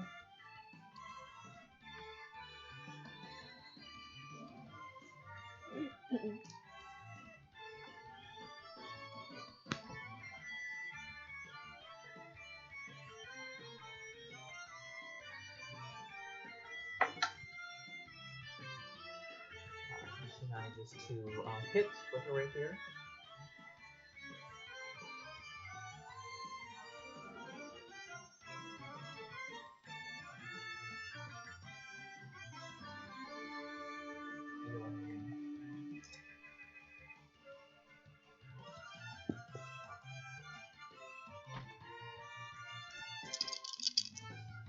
Spend a use of her bardic inspiration to do extra damage. Doing 12 plus 16 points of damage to it as she strikes it.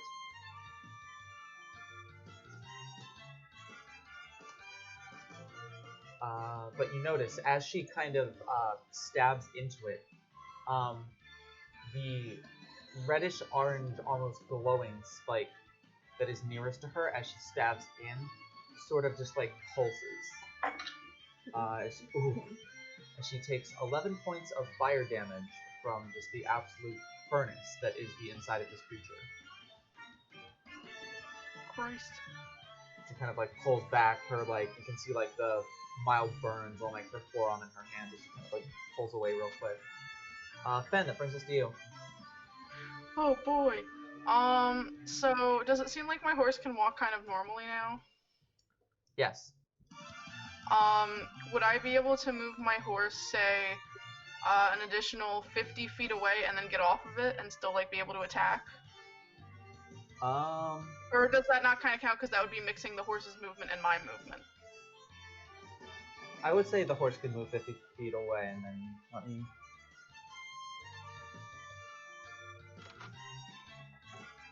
Okay. So you're now about 75 or 80 feet from the creature. Okay, I'm waiting for the map. Okay, there we go. And I will try to Eldritch Blast it, but I know I will get double disadvantage because it's daytime. Yes. So first roll is okay. That's 17 plus whatever my spell attack is. So 17 plus 7. Yes, that hits. And then can I just roll for both of them in a row? Yep. So okay, then the second one is gonna be that's a 13 and that's a 4. So it's gonna be 4 plus 7. I don't think that hits. That does not. So at least the first one hits, and it's gonna be where's my D10? It's going to be 8 points of damage. And I guess I will bonus action Hexblade's Curse the big monster thing, and that's my turn.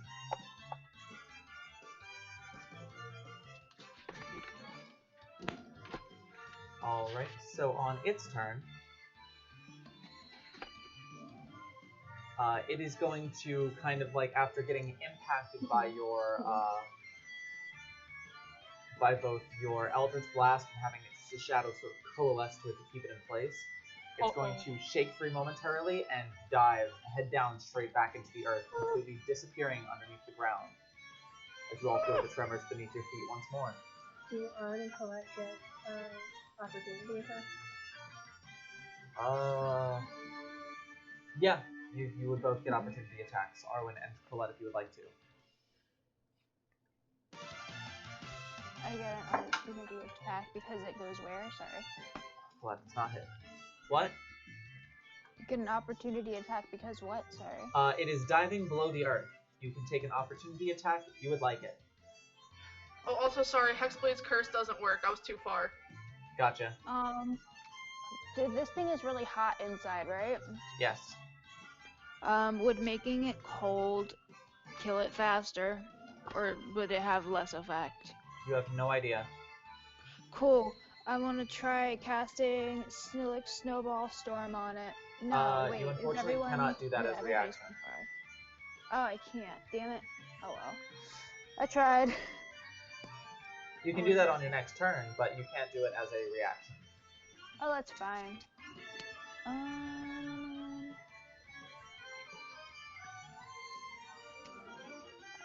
don't know. You know what? Can I toss, you remember the pet rock? Yeah. Can I throw it down and see how far it goes? Yeah, you do that. Cool. And I'm gonna listen and see if it makes a dink noise. It goes about 20 feet down before it, kind of hits the bottom and starts, it seems like it may be curved after 20 feet down.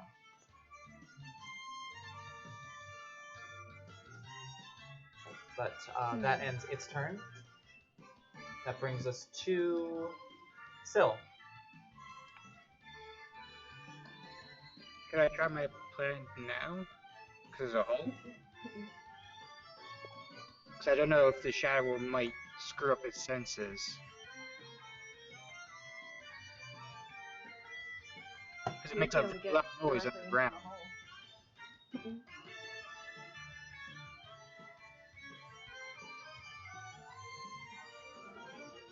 Let me read the exact wording of this spell. I can read it for you right here if you like. Sure. Because I have it right in front of me. A sudden loud ringing noise, painfully intense, erupts from a point of your choice within range. Each creature in a 10-foot radius sphere set on that point must be a saving throw. The creature takes 3d8 thunder damage on a failed save, or half much on a successful one. A creature made of organic materials such as stone, crystal, or metal has disadvantage on the saving throw. I was running because the noise itself. Because it says a tense noise. And the noise can be heard up to a mile. Indeed it can. Into the ground, though. Even better. Yeah, where precisely are you casting this into the ground? Pointing down into the hole, as far as I can see. So you're casting it into the hole? Yes. He said it's far down, so you can So you, like Armin said, you can see about 20 feet down before it curves. And what is the radius of the effect? 10 feet. 10 feet? see this way. Alright. Well, he has the spell card in front of him, so I trust it. My own spell. Alright, so, go ahead and roll damage.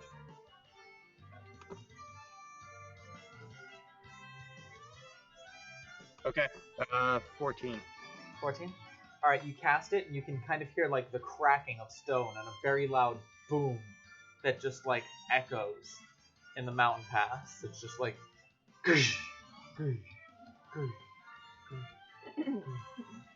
sort of rings all throughout the As you mountain. said that, a firework went off in real life. Yeah. You aren't sure whether or not your damage affected its senses or hit it and damaged it, but you feel confident that you let the spell off in a direction that it was traveling, and it could have had an effect. Okay. That's all. Alright. That brings us to Riv, who, not being able to see it, is going to kind of land in between Arwen and Colette and kind of like look at both of you kind of a little concerned and kind of like get a little low to the ground, ready to attack if the thing shows itself again. Next up is Kai. Do I feel the ground vibrating? Yes, you do.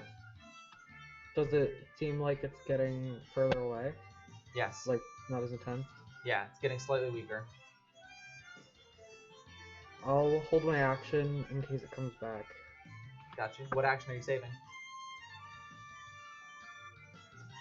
I guess like if it pops back out of the ground, I'll hold Guiding Bolt. Sounds good. Alright, brings us to T. I kind of need to know how far away from me it is. Because if it leaves the spell range, the spell stops. But if it's still within the spell range, What it's is the not. spell range? 30 feet. It's further away than that. Then I'm going to attempt to jump from the tree I'm in to a tree close by and try not make much vibrations while doing so, but basically trying to move away from the location that the spell came from far enough so that, like, if it burst out of the ground where I was, I wouldn't be contained in that space. Gotcha. Make an acrobatics check. Difficulties.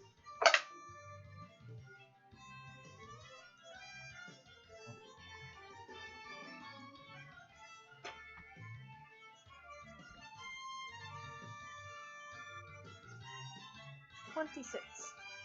Long. Yeah, not much struggle. You hop your way through a couple of trees.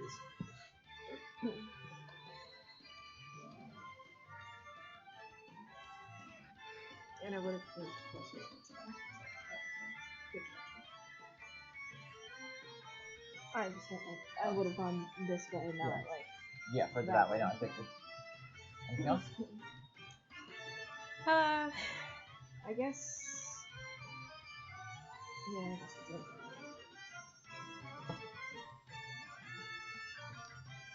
Alright, that brings us to Arwen. Cool. So can I feel it underground as well? You do, and you feel it getting slowly weaker. Interesting. What direction? You just feel it getting slowly weaker. Does it feel like it's going away or down further? Is that too specific? Make an intelligence check. That's kind of scary to hear. Just a little. Oh no! I rolled a 3, you guys. Hard to tell. Oh god. But it's +3. Hard to tell. Dang it. I tried.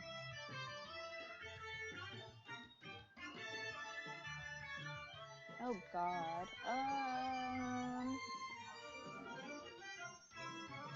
I think we should all go up. Oh, sorry, this isn't by my face, is it? I think we should all go up. Like up the mountains? So what would you Like like up to do? the trees, or at best, like... I think it is, for lack of a better term, running away. I don't know. Maybe we should Potentially? continue forward. Haven't we been feeling it intermittently though? It's probably still gonna follow, so better we squish it now. Well, we can't spend time chasing it when we need to go the other way. What are you doing, Arwen? I'm probably going to, oh my goodness. I kind of want to jump down the hole, but that's a bad idea. That's why I'm like, no, I won't do it. We're just gonna charge forward towards the direction we were heading. Alright. Anything else you want to do on your turn?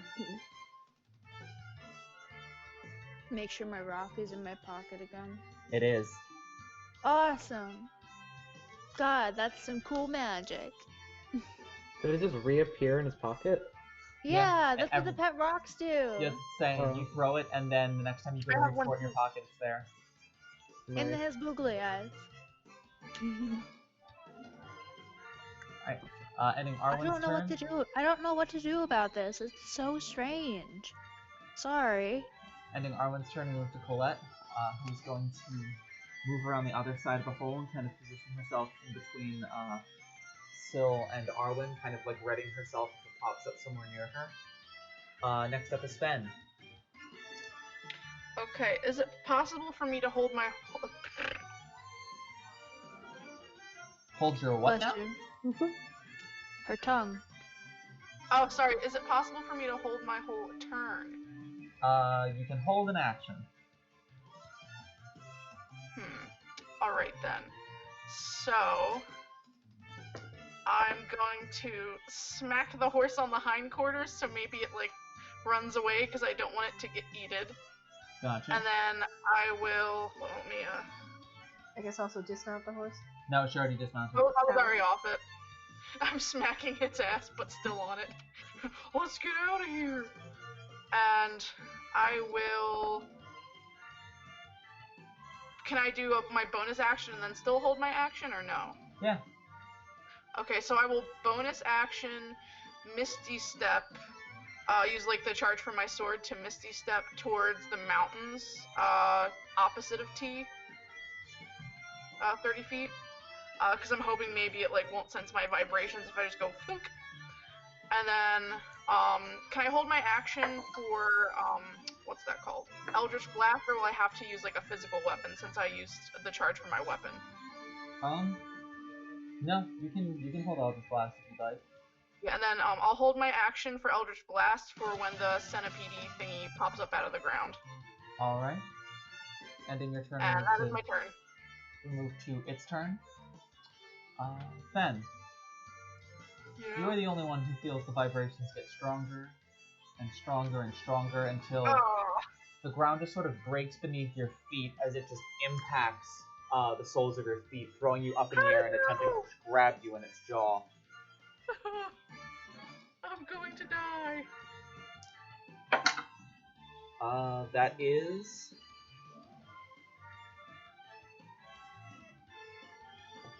an unnatural 20 to hit versus armor class. Let's see. I will. I was gonna say if I reaction shield, it still just makes my armor class 20, so it still hits. So I guess I won't do that. And yeah, it hits. You suffer.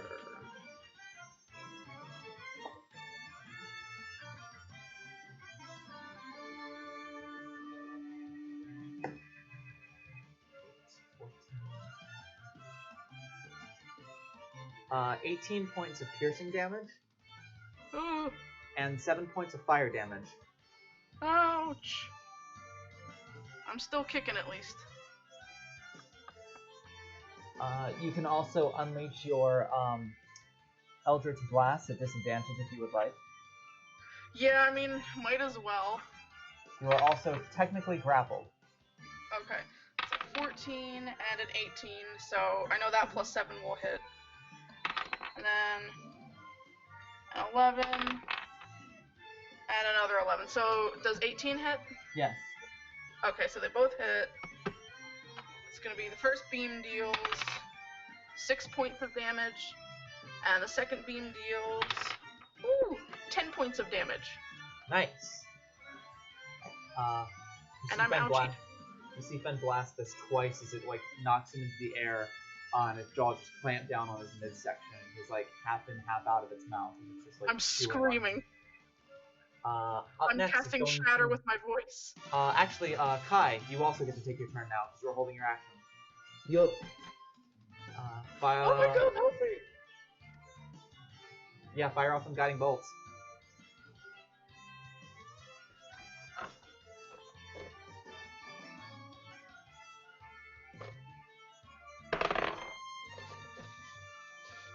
That's a 21 to hit. That'll hit.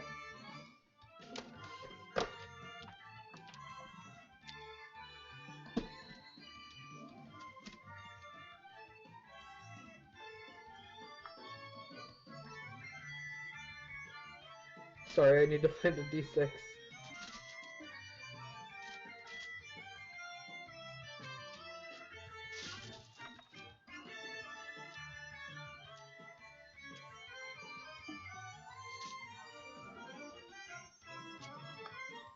Okay.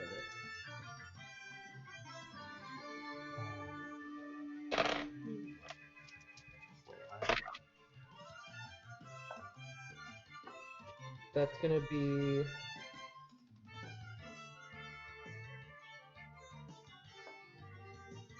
Do I add spell attack bonus to that, or is that for something else? Nope. Okay, didn't think so.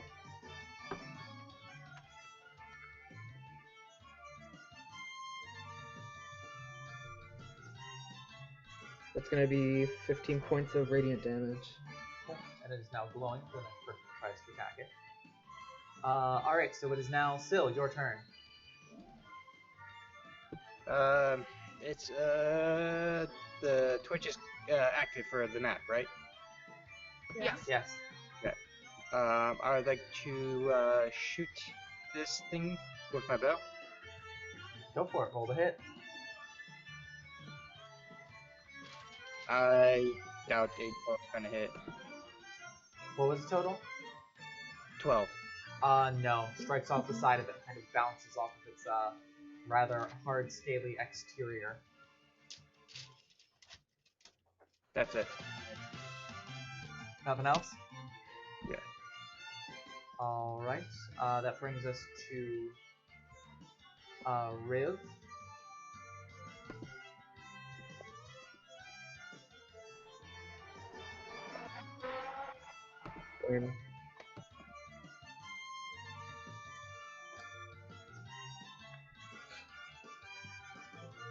Did somebody just zoom by? Yeah. Yeah, with the Hot Wheels, but big. It did sound like a Hot Wheels. Riv is going to use the dash action and get up in melee range with it, but that's all she can do for this turn. She doesn't want to use a breath weapon and accidentally hurt Fen. Kai, it is once again your turn. Me? Do you Yep. wanna use this for her? Oh boy.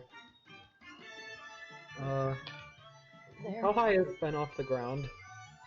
About 20 feet. How you looking, Fen? 50-50, I'd say.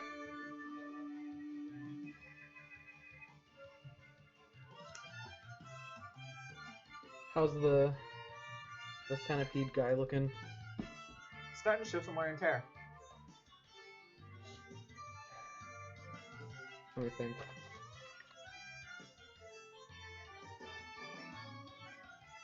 What you doing? I feel like healing Fen while he's still in the jaws of this thing would be not. Oh no, you missed and healed the centipede instead. Oh my god. Is that a thing? Can that happen? What you doing? Instead, I'm gonna cast Shield of Faith on Fen. Alright, Fen, your AC increases by 2. Hey. Don't get hurt no more. I'll heal you after. You forgot the C. Hey. What? See. Oh, wow. Alright, I hope you guys are, have seen enough of the map. Sorry, I'm trying to read. I just see his little butt. Okay, he's already killed you, Fen. Sorry, I'm watching the camera and it took a second to catch up. Oh, that's funny. Oh, I forgot about the bottom. From that. Alright, so ending Kai's turn. T, it is once again your turn. I just want to double check. Spell DCs are 8 plus proficiency plus whatever stat it is, right? Yes. Correct. I know, I had a string last name, sorry. Okay.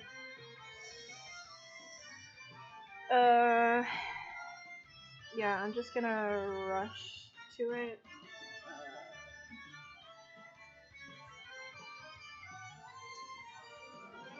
I'll make it here. Cool. I am going to... No. If you're gonna do this, you're gonna go down. I hope he sweeps all of our minis off the map in one swoop. I don't. Alright. For stunning strike, Mhm. I say after I hit. Correct. Okay. Then I'm going to attempt to attack. Roll the hit. It's not great.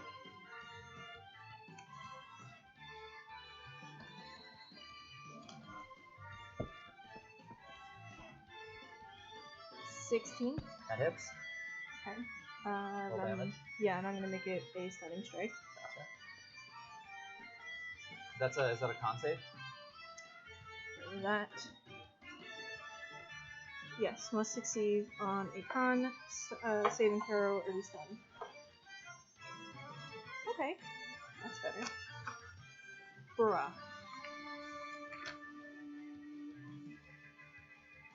Uh, 13 damage. Cool. Does it succeed the? It rolled a 15. That is my saving throw. And it succeeds. Also, you suffer 7 points of fire damage. As you go to slash the thing, you're blasted with the furnace-like heat from its insides that Colette felt previously. Okay. I have an extra attack, so I'm going to attack again. That's going to be higher than it was last time. It'll hit. You said 13 points of damage, right? 16. Cool. I'm gonna do another stunning strike, or attempt it again. That's a natural 18 for 23. Alright. You're not trying to eat my notebook. Unless. No. It's good fiber. That was 6. I got to watch that happen over again on the second screen with the stream up. Just kidding. I was just thinking that. 11 damage. Gotcha. And You suffer 10 more points of fire damage.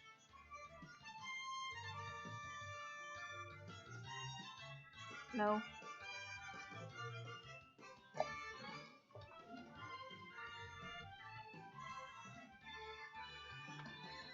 Flare blows. How's the creature looking?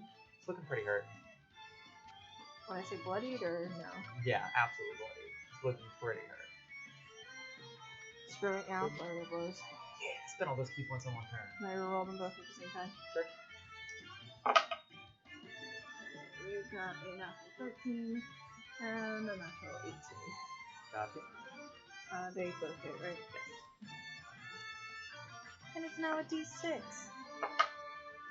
So how much damage does the first one do? 4. Oh, no, wait. I was gonna say It's a... 9, right? Yeah, 9. He's looking real hurt, and you do suffer an additional 10 points of fire damage.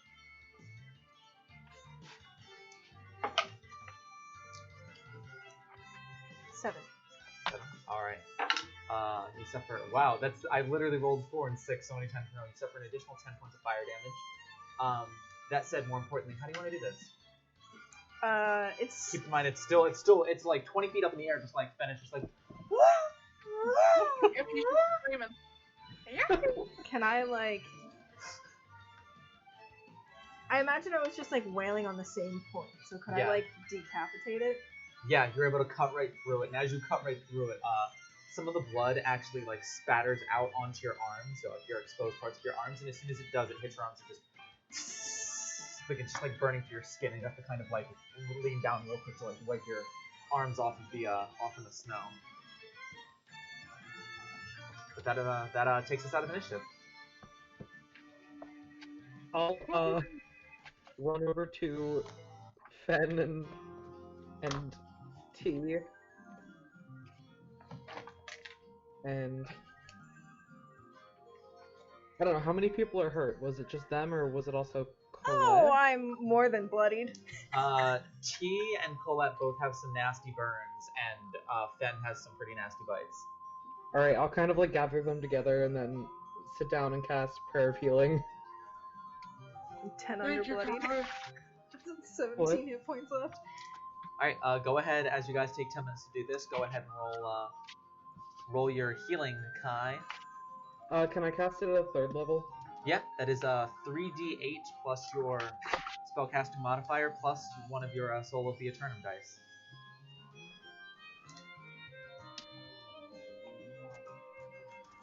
3d8 plus what? 3d8 plus one of your Soul of the Eternum dice plus your spellcasting modifier. Alright. Are you chilling?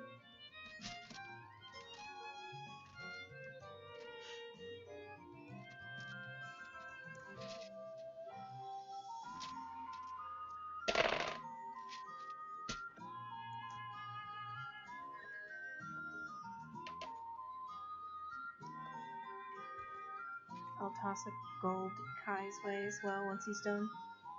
Oh, you're back to paying him for stuff, damn. I never stopped. Just got under Everyone 200 gains gold. 28. How much? 28. Everyone restores 28 hit points.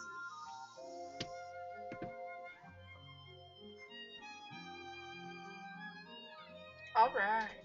Thank you, Kai. So, what do you do And now? for a brief moment, Fendian looks into Kai's eyes and thinks he sees his mother.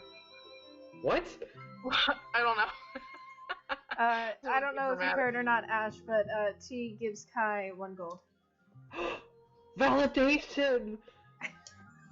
He'll take it and, like, where usually he would probably complain about 1 gold, he kind of just looks really happy for a second before clearing his throat and pocketing it. Thank you. Yeah, well, he healed me. That I did. I almost got eaten. That would have been gross. All of you kind of look over to the remains of Sill's horse. Oh. I'm not paying for that one. Yeah, I don't really go for equine jelly. We'll just say it was stolen, so then it's not our fault. You still have to pay for it. No, not if somebody else did it. If it's like a monster, I feel like you have to. I'll help Syl up onto the back of my horse. I'll go try to chase after my horse. I don't know how far away it ran. Not too Yeah, far. why'd you do that? Oh, okay. Oh, well, I didn't want it to get eaten. I'm just glad Sill thought to jump off his horse. Yeah. That fight could have started very differently. Well, let's keep Yeah, I'll moving, go. shall we? Yep, I'll go get my horse, and I'll press to digitize my clothes so they're nice and clean. Thanks. Sill, you accept the offer to ride on That the back of mattered. Kai's horse? Sure. We can trade Syl around so we don't tire out our horses.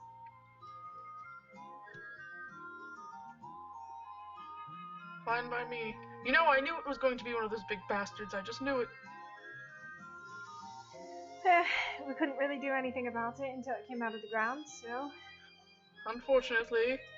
At least it didn't get us while we were sleeping. Yes, I suppose. Hopefully that's the last of them, Yes, let's hope. not the beginning.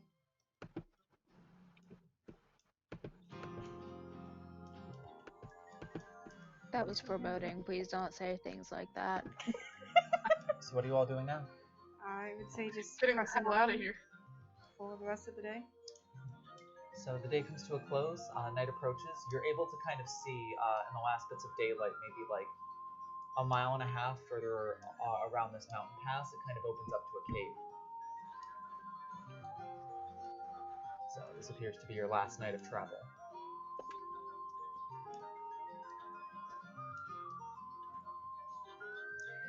Alright, make camp, yeah? Sounds good to me. While everyone's like setting up camp, T would kind of like pace around a lot before like after dinner finally breaking down and being like, okay, so I think I kind of need to talk to everyone. Sure. To what? Sorry.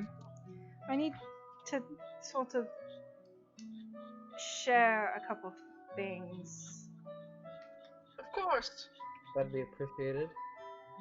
I'll take out a tiny little pencil and a piece of paper.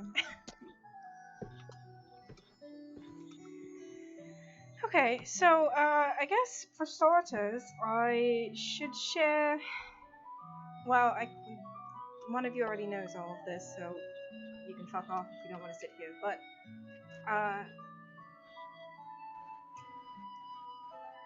I wanna start by saying that, and she's just very rambly. Like, I'm doing that on purpose.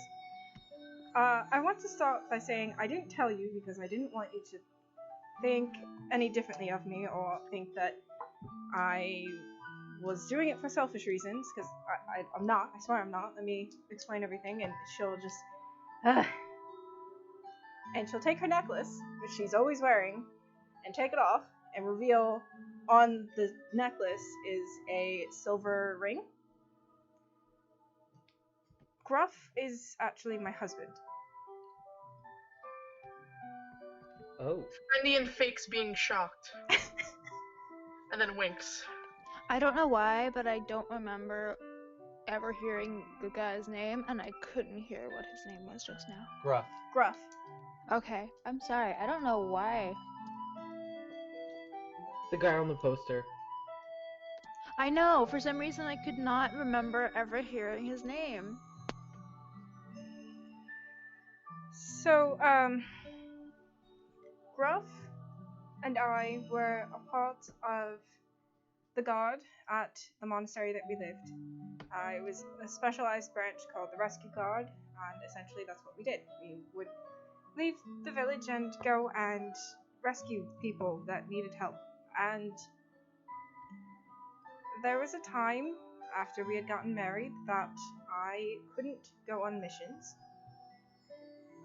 And we agreed that we would take a break, but an important mission came up, and Gruff decided to go without me, but with one of our fellow Rescue Guard members, Noelle.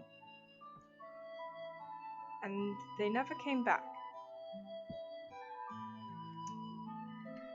I sort of resigned myself that they died or got captured or just essentially were dead, and tried to move on. But see, the other thing that I haven't exactly told many of you is the reason why I couldn't go with Gruff when he went was because at the time I was pregnant. And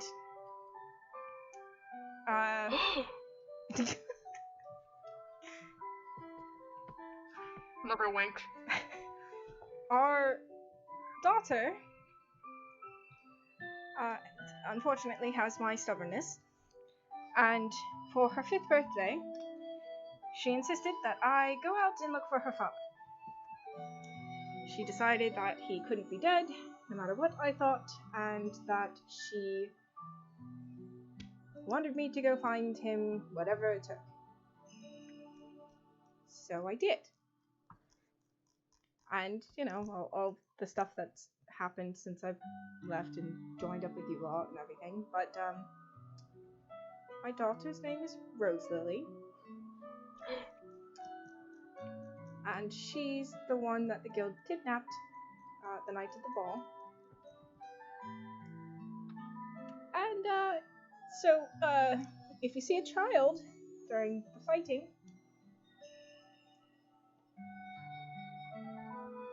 please keep her safe.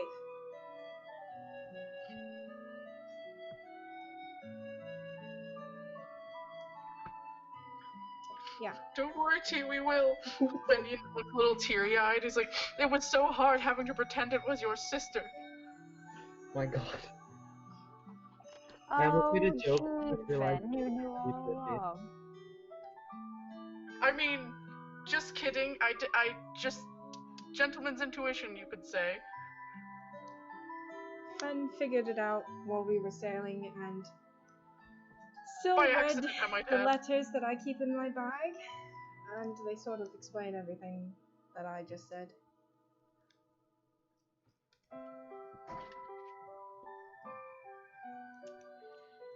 So, yep.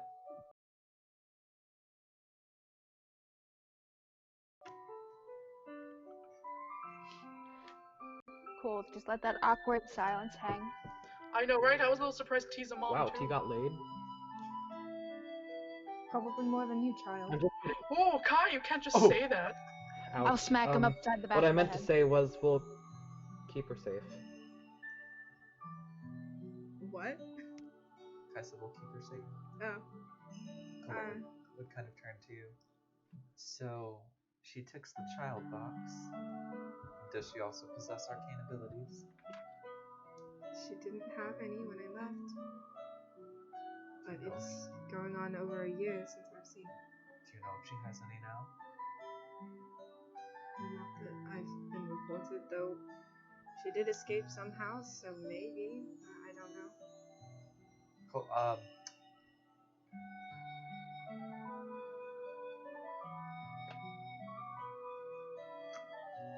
I'm having a stupid attack as far as needing to know.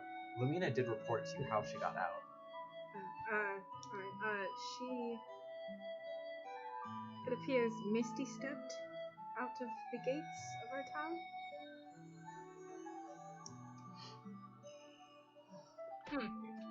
Well, Sounds pretty magical to me. Suppose we'll have to save her. I would love to have another pupil to add to my students. If it comes down to it, abandon me and let me die. Just get Rosalie out of there. She doesn't deserve to die because of me. She also doesn't deserve to grow up without a mother. I think that we can. I don't think these things are mutually exclusive. I think you both can live. Trying to think a little positive. Damn. I definitely agree with that sentiment. I'd rather she grow up than not get the chance to. We'll do our best. It's to pretty keep her dark. safe.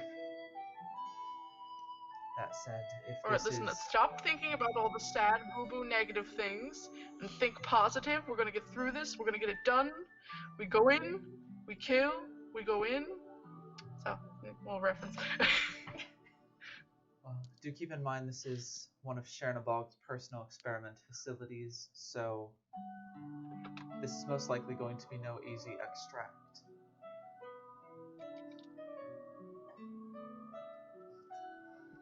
Yes, I'm aware.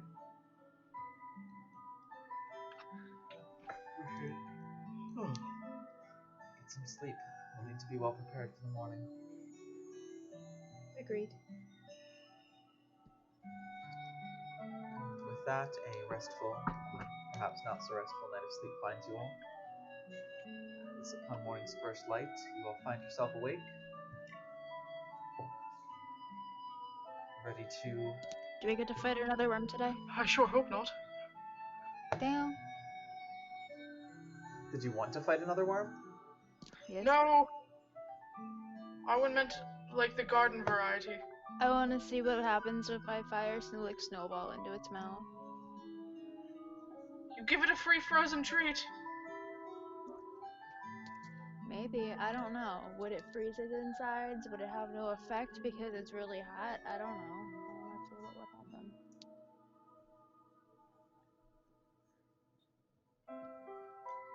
So what are you guys doing? You woke up. Onward to the cave, I suppose. Do I see? Yep. Well, did I hear from Lamina that night?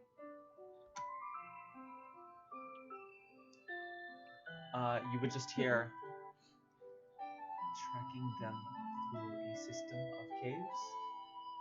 Cannot speak. Something feels not right. Tell her about the zombies.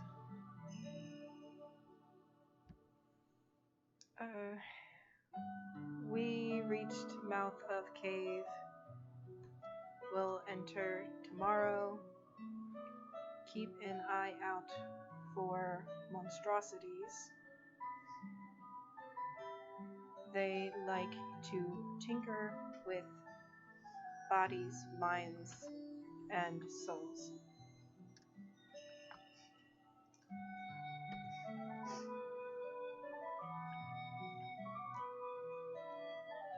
I guess in the morning I would just encourage everyone to press on so we can continue our journey. No problem there. I'm passing out snacks because today is a big day and we need energy. Thank you, Arwen. Do you have anything low calorie? I'm trying to watch my figure. Sending gestures to his spindly arms and legs. You know, he'll give you a piece of dried meat and he'll be like, you know, protein is really good while you're gonna be walking and exercising anyway. That's smart. And then I try to give it to my horse because my horse is doing all the walking and exercising. I don't think that's okay. Is it? Oh my goodness! Is this illegal as far as nature standards go? No, you can't have it. And I go to give it to the horse, and then I give it a very gentle boop on the snoot. You can't be eating this, even though it's actually my fault for. Listen, all right, listen. I'm just gonna yum yum yum. I'm gonna eat it, and he like fake eats it, and to save T's child. Cool, good job. I'm proud of you. You ate your meat. Breakfast wrapped up. Here, you corralling your group. Yeah. Alright. Probably have about. We shouldn't go too much longer. Maybe 20 to 30 more minutes of roleplay for tonight's session. If everyone is good to get through that. Yep, sounds good. Okay, we should be done before 10:30.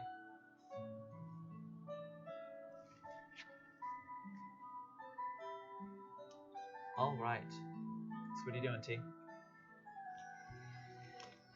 I guess like doing a general perception check at the mouth of the cave, just trying to keep an eye out for any traps or if I like hear any people or see anything or anything like that. Make a perception check. I can see it's 11, 14. There are some footprints that head into here that seem somewhat recent. Aside from that, there are like faint, dull green crystals that just appear to be growing on the walls and giving off like a dim sort of light. Other than that, there's just a smell and air and feeling of just death. Is it like acrid? Yeah, it is. It is acrid. It is bitter. It smells like death. Oh, so do the crystals, I'm only saying this because you used the word dull twice, are the crystals like eerily similar to the color of those centipedes' eyes? Or is it just like a coinky-dink? Quakey-dink. Okay. Can I try to pry one I of don't the know if you're- stones out of the wall? Can you try and what? Pry one of the stones out of the wall. Make a strength check. Cool! Oh god, where did I put it? There it is. You're a menace. Okay. I don't have a modifier for strength, but it's a 19. 19. You have to tug on it for a minute or two, but you manage to pry it out. You have about a crystal the size of your fist. Oh, dang, that's more than I was expecting. Cool, now I have this crystal. Does anybody know detect magic? I do for free with my armor. Yo, do you want to see what this is? Sure, I can detect magic while we're walking, because, I mean, it also would show me any other magical things as we're going. Does Correct. this seem important enough to everyone else to try? So Can't can hurt. you use detect magic? Yeah, and my armor, like, glows. Yes, it does. I'm pretty sure I So shit dim light in 10 feet. as your armor glows and you cast detect magic, all of the crystals are giving off a magical aura, very faintly of the necromancy persuasion. Ooh, I don't really like that. These are dead crystals. I'm finding a lot of necromancy stuff, huh? Are there any small ones? Yeah, there are of varying sizes all throughout this cave as you're I walking guess, through. I'll see if maybe I can just break off a small sample to put in a file, because I'll probably take it back to, like, alchemists, or I'll probably take it back to Zenom and see what I can get from it. Gotcha. You and Arwen team up to achieve this endeavor. Alright. I gotta make a list of all the weird shit that I pick up and then try to get turned into potions and stuff. I still have that anti-demon bomb, by the way, don't forget, guys. You get about... You're walking for maybe 30 or 45 minutes before you hear like a slight trickling sound, and you kind of see maybe a 10-foot wide stream kind of like running down the side of the wall to the left of you and then into the floor and kind of cutting a groove down further down the hallway. Does it have a weird smell? No, actually, it smells like fresh water, Really? and it's Can I do like a preemptive thing? Oh, I'm so sorry. I keep interrupting you. Please go ahead. it is fresh water, and it is incredibly cold. Ooh.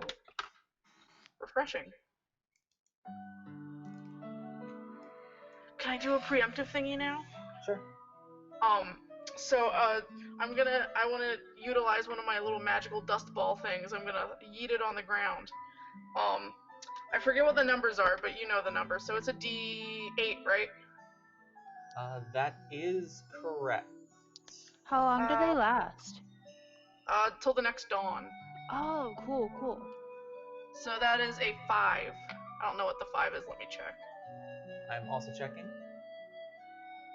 You'll probably find it faster than me. Dust thingy? I got like this like animal dust Ooh. ball thing.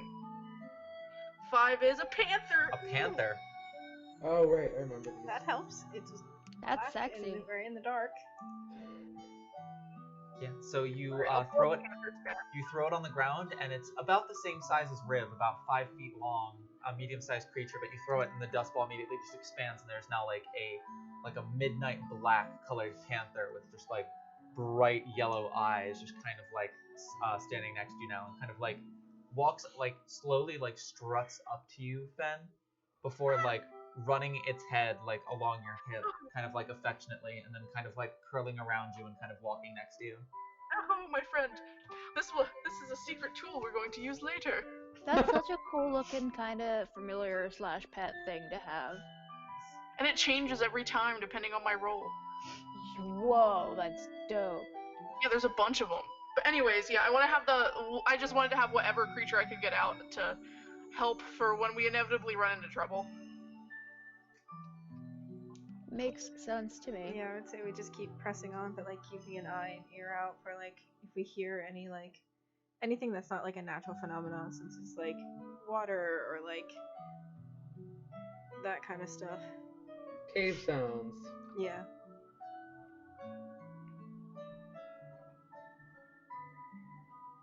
So you travel for another maybe 20 minutes along this stream.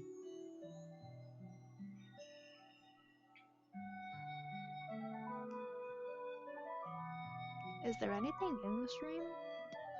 Nope. I'm done.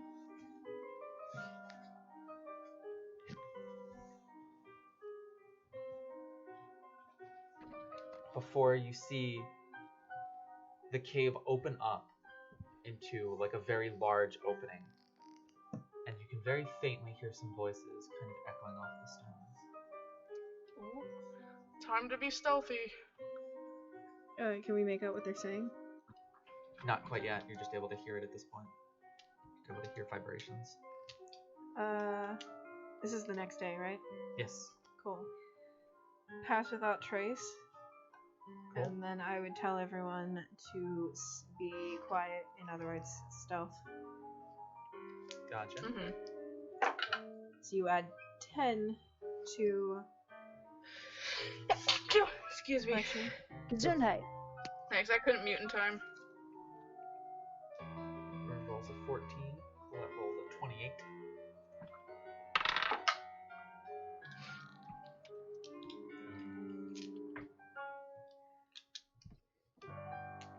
$32. 24. Cool. Other peeps? Stealth check? Other peeps? I totally forgot. I'm so sorry. I got really distracted by Audie sneezing and I forgot what we And were I doing. Cast Sorry. pass without I rolled trace. a So you get natural to... 1, you guys. That's okay though, because I have Elven sneaky boots on, so maybe that helps.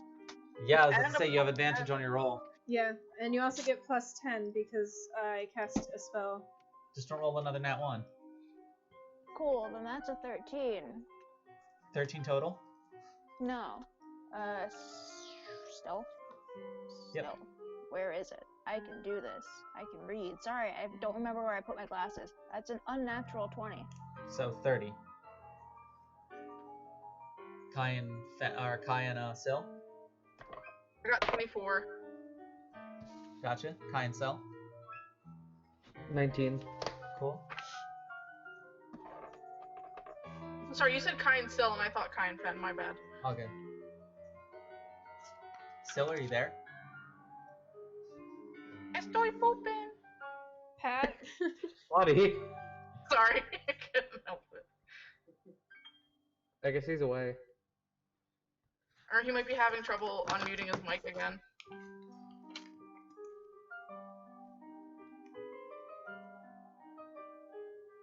I There think you I'm go. officially halfway through my book. Nice. Oh, he's gone.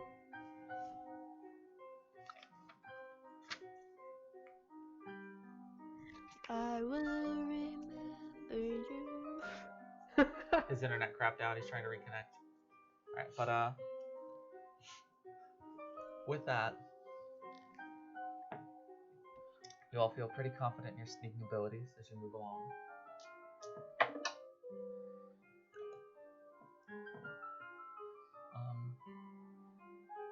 You make your way to, there's silence for a bit as you make your way to the mouth of this room and kind of look in, and there's a decent open space where these crystals are kind of gathered into pillars and into orbs that seem to be channeling energy. There are bloodied hooks on the wall and like a table to your left that's like an operating table that has like a couple different body parts and like a hacksaw sitting beside it. There's like on the right side there's like a large open-faced cabinet that has like all sorts of manners of ingredients and jarred mixtures and tinctures and components on it and books.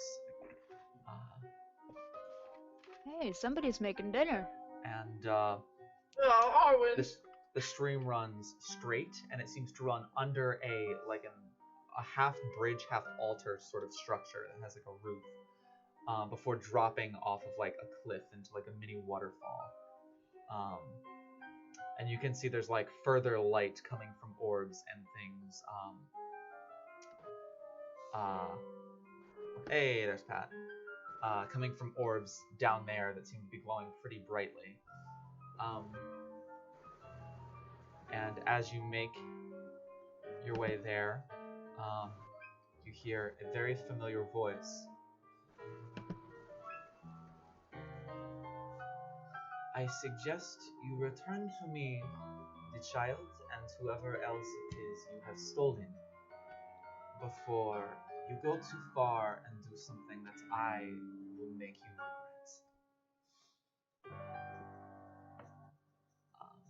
Also,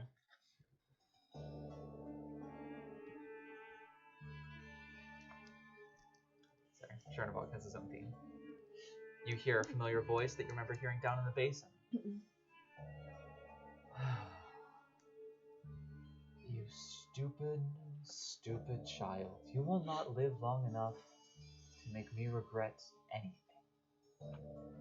I will kill you. The others will come for the girl. I will kill them. And I will take the woman and the girl, and my experiments will continue and grow stronger because of it. It's almost too easy, you walking right into before you hear like a very muted explosion. And his voice falters for a moment, and are you moving at all? Are you staying in the mouth of the cave? I'm gonna try and press forward so I can see, but try and like not just like go directly into the room, but like try and kind of like staying hidden yeah. behind like the bridge altar thing. Yeah. So as you peer around the corner, you can see Lumina standing near, probably like only like 20 feet diagonal to you, but about 40 to 50 feet down. Sort of like not backed up against the wall, but standing like near the wall. 20 feet in front of her is like a yellowish, orangish, goldish, like translucent display of Chernobog. And center of this bottom portion of the room, in a pool of water that seems to be collecting from the water that's come down, that also seems to be being charged with like the green energy from these crystals, as it just sort of like creates almost like a mist atop the water. Chained to the floor by ankles and wrists, sort of in like a kneeling position, is Rosalind. No. Is the water like rising around her? No, the water is Okay. the water is like flowing down and flowing into this pool, but for whatever reason the level of the pool is not rising. Okay. But you would hear a muted explosion. Chernobog would kind of like turn slightly before turning back around, and you would hear like a secondary voice coming from Chernobog's space, just being like, sir, someone has appeared to have breached some of the outer walls of this hideout. And Chernobog would just deal with it, would you? Anyway, I thank you for allowing this child to escape your notice for as long as you have. I'm sure your friends will be here any minute, though I'm nothing if not gracious. I do have a parting gift for you as well, as it were. It's kind of like they're slowly removing the weapon from her back. Like a double-bladed staff, she kind of like readies it. Eyes like distrusting. You can see like, you know what a very like focused in, like pissed off Lumina looks like, and this is absolutely it. I wish I could be here in person to see this happen. And then another muted explosion from behind him. Asshole. As he turns around and just, what is happening? Do I need to get involved? And make a perception check for me, just for funsies. Okay. 14. 14? Yeah. You hear another muted explosion, some very faint groans, and just barely, you swear you can hear in a very familiar voice belonging to a very certain gun-wielding artificer that you know. Just, got 2 more of them. Oh my god. As you take it, the distractions are going well. It kind of turns.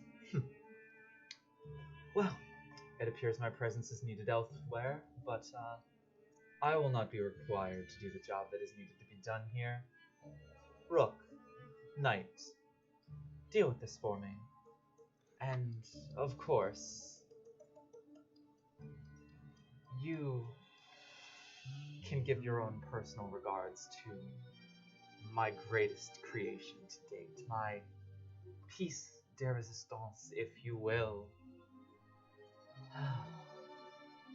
Enjoy your time with the Chained Angel. And with that, he fades out. And Nobody you like see that. a figure rise from the left side of the room as you kind of peek out. It is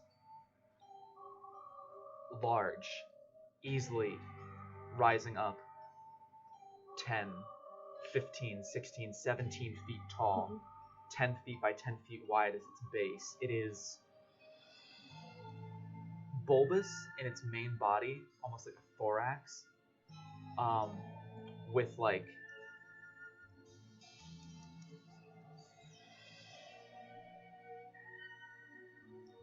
short kind of stalky legs.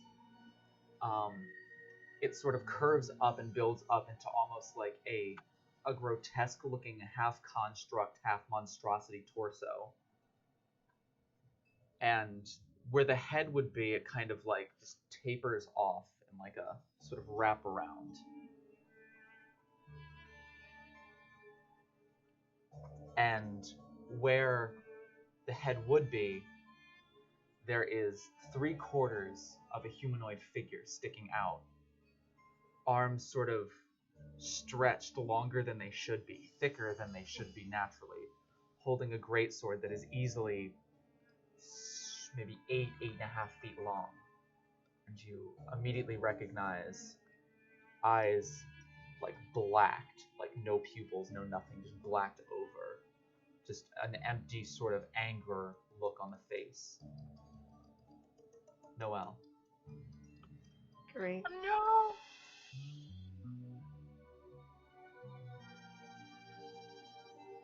Wait, so this is like a giant worm with stumpy legs and Yeah, human but it's like limbs her for a friend. face? Turn into it. A humanoid. Oh god. Do I need to describe what it looks like again?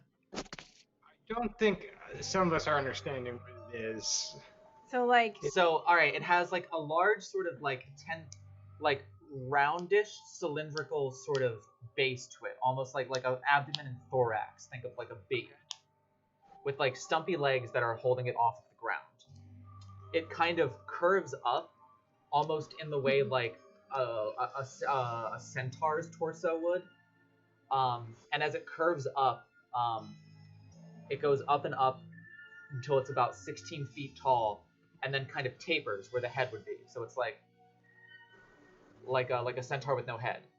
And then where the head would Like be, a thumb. the top 3/4 of a humanoid figure is sticking out from that, like almost sewn into this thing, like welded to, like flesh welded to it. And with like arms unnaturally long, unnaturally thick, just like experimented on and just like built piece by piece. And you recognize it as your former friend, Noelle. Eyes like blacked over, pupilless, as it holds its greatsword. A figure rises from the center, directly behind this pool of water.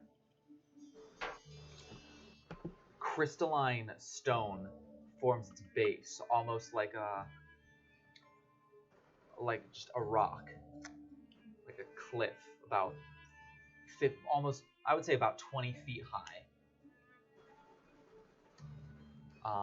Just sort of all jagged edges and spikes, almost to the point where there's no legs, it's not even moving. It looks like there's some sort of things frozen within it, and as you get to the peak, the top half of what used to be a humanoid is sticking out of it. The body is overly large as it sticks out of like the top and the front. Its hands sort of folded in prayer in front of it. A faint sort of halo over top of its head.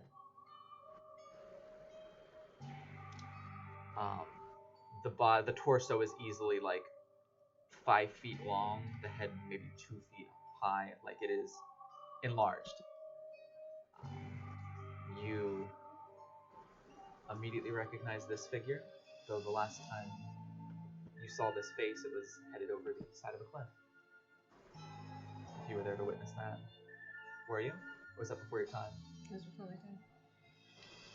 She would have told me about it. This figure brings some very vivid memories to the forefront of your mind. And upon seeing this figure, you can see Lumina just like drop her stance, and just like all the blood just drains from her face, and she takes like a half hesitant step forward and just kind of like wants to reach out her hand but doesn't know what to do. Arena, right? What? Arena, right? Yeah, okay. Cool. Great. Love that. So that is to your right and the center. To the left side of the room, you would see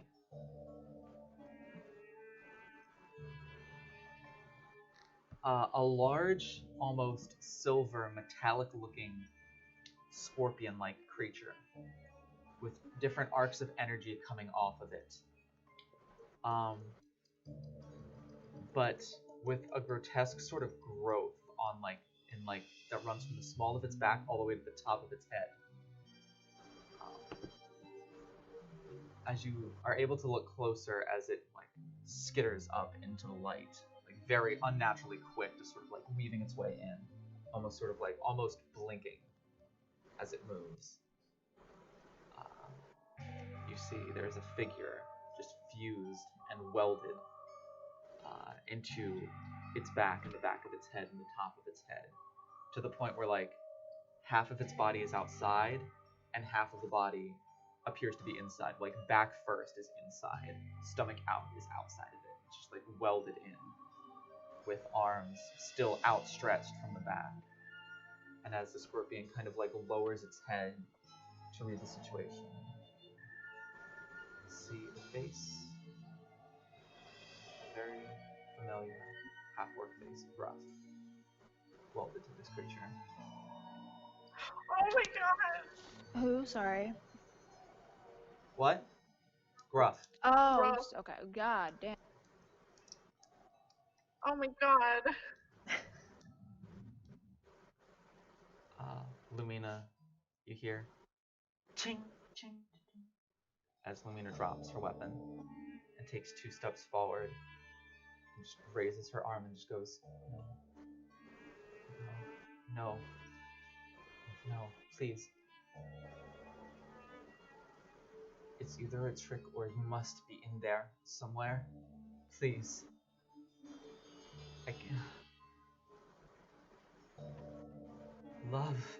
And as she reaches out her hand, you see a light glow in the hands, in the praying, curled hands of the creature, as a beam of light just shoots into the ground, and spikes of crystals just shoot out, like almost like crystal stalagmites, just sort of all the way up, creating like a wall straight towards Lumina. And Lumina kind of takes 2 stumbled steps back before one just bursts up out of the ground, like 3 feet in front of her, catches her in the stomach, pierces straight through her, and sends her 5 feet backwards. The spear doesn't stop until it hits the wall, and then it just fuses with the wall, and she is just stuck to the wall, maybe 6 or 7 feet off the ground, just impaled by this thing. As you can just hear just as the blood just drips out of her mouth, drips down her body, and the white blue of this crystal is just slowly stained red, as she just is struggling to catch her breath amid all of this happening. Before the skittering scorpion-like creature kind of like stops for a second and looks up in your general direction before kind of skittering to the right, skittering a bit forward, and just looks up at you. The figure on the other side also raises its great sword and looks up towards the upper landing where your party is. Likewise, the almost solemn, which is odd, as Lumina is impaled, the central figure sort of bows its head and then kind of extends its hand out of prayer and slowly looks up and makes direct eye contact with you. Great. And that's where we'll end tonight's session. Oh, that's so fucked up. There wasn't any howler monstrosity? Not yet. Great. Those were the only 3 that you saw. Woo! Oh man, that was a good one. Gives us a very definitive starting point for next week, though, and that's what I like. I'm gonna throw I'm gonna have no idea what my notes mean next week. Ah! Great. Love that. So, you ready for the fight? Ready for T to kill herself? Yeah. Hope everybody's excited. I'm terrified. Good. Oh, this is gonna be such a good fucking session next week. If everyone is here for this, like, I'm so excited for you to see this fucking battle map because it is, like, so fucking good. Goddamn. You haven't even seen the finished product yet. Because you saw what it was, what the base of it was, but I added so many goddamn decorations to that thing. It looks so fucking sick. Alright, well, without any further ado, did everybody have fun? Yes. Good sessions? Cool. So, yeah, without anything else to do, I would like to give a big thank you to anyone who is still watching. We love you, we appreciate you. We are very excited to both be meeting in person and to have the first big boss fight of the campaign next week, so please tune in for that. I will warn all of our players in advance. Do not expect next week's session to end early. We are doing the fight however long it takes. We might not do a ton of stuff after the fight, but we will do the fight, the immediate stuff that happens in that room after the fight. But I will end the session before you guys leave the cave. But yeah, read over your character sheets, read over your spells. It's gonna be a fucking rough fight next week. I It'll be tough. imagine so. So, without any further ado, we love you, we appreciate you, we look forward to seeing you next time. And until then, we've done the unlucky few. Bye. Bye. That's just all unlucky. If you enjoyed this video, please like, comment, and subscribe. We'll be live streaming starting November 9th at twitch.tv/TUFD&D. If you want more content or updates from us, feel free to follow us at Twitter, Facebook, or Instagram, all at TUFD&D. Links in the description below. But from all of us here at The Unlucky Few, thank you so much for watching, and we'll see you next time.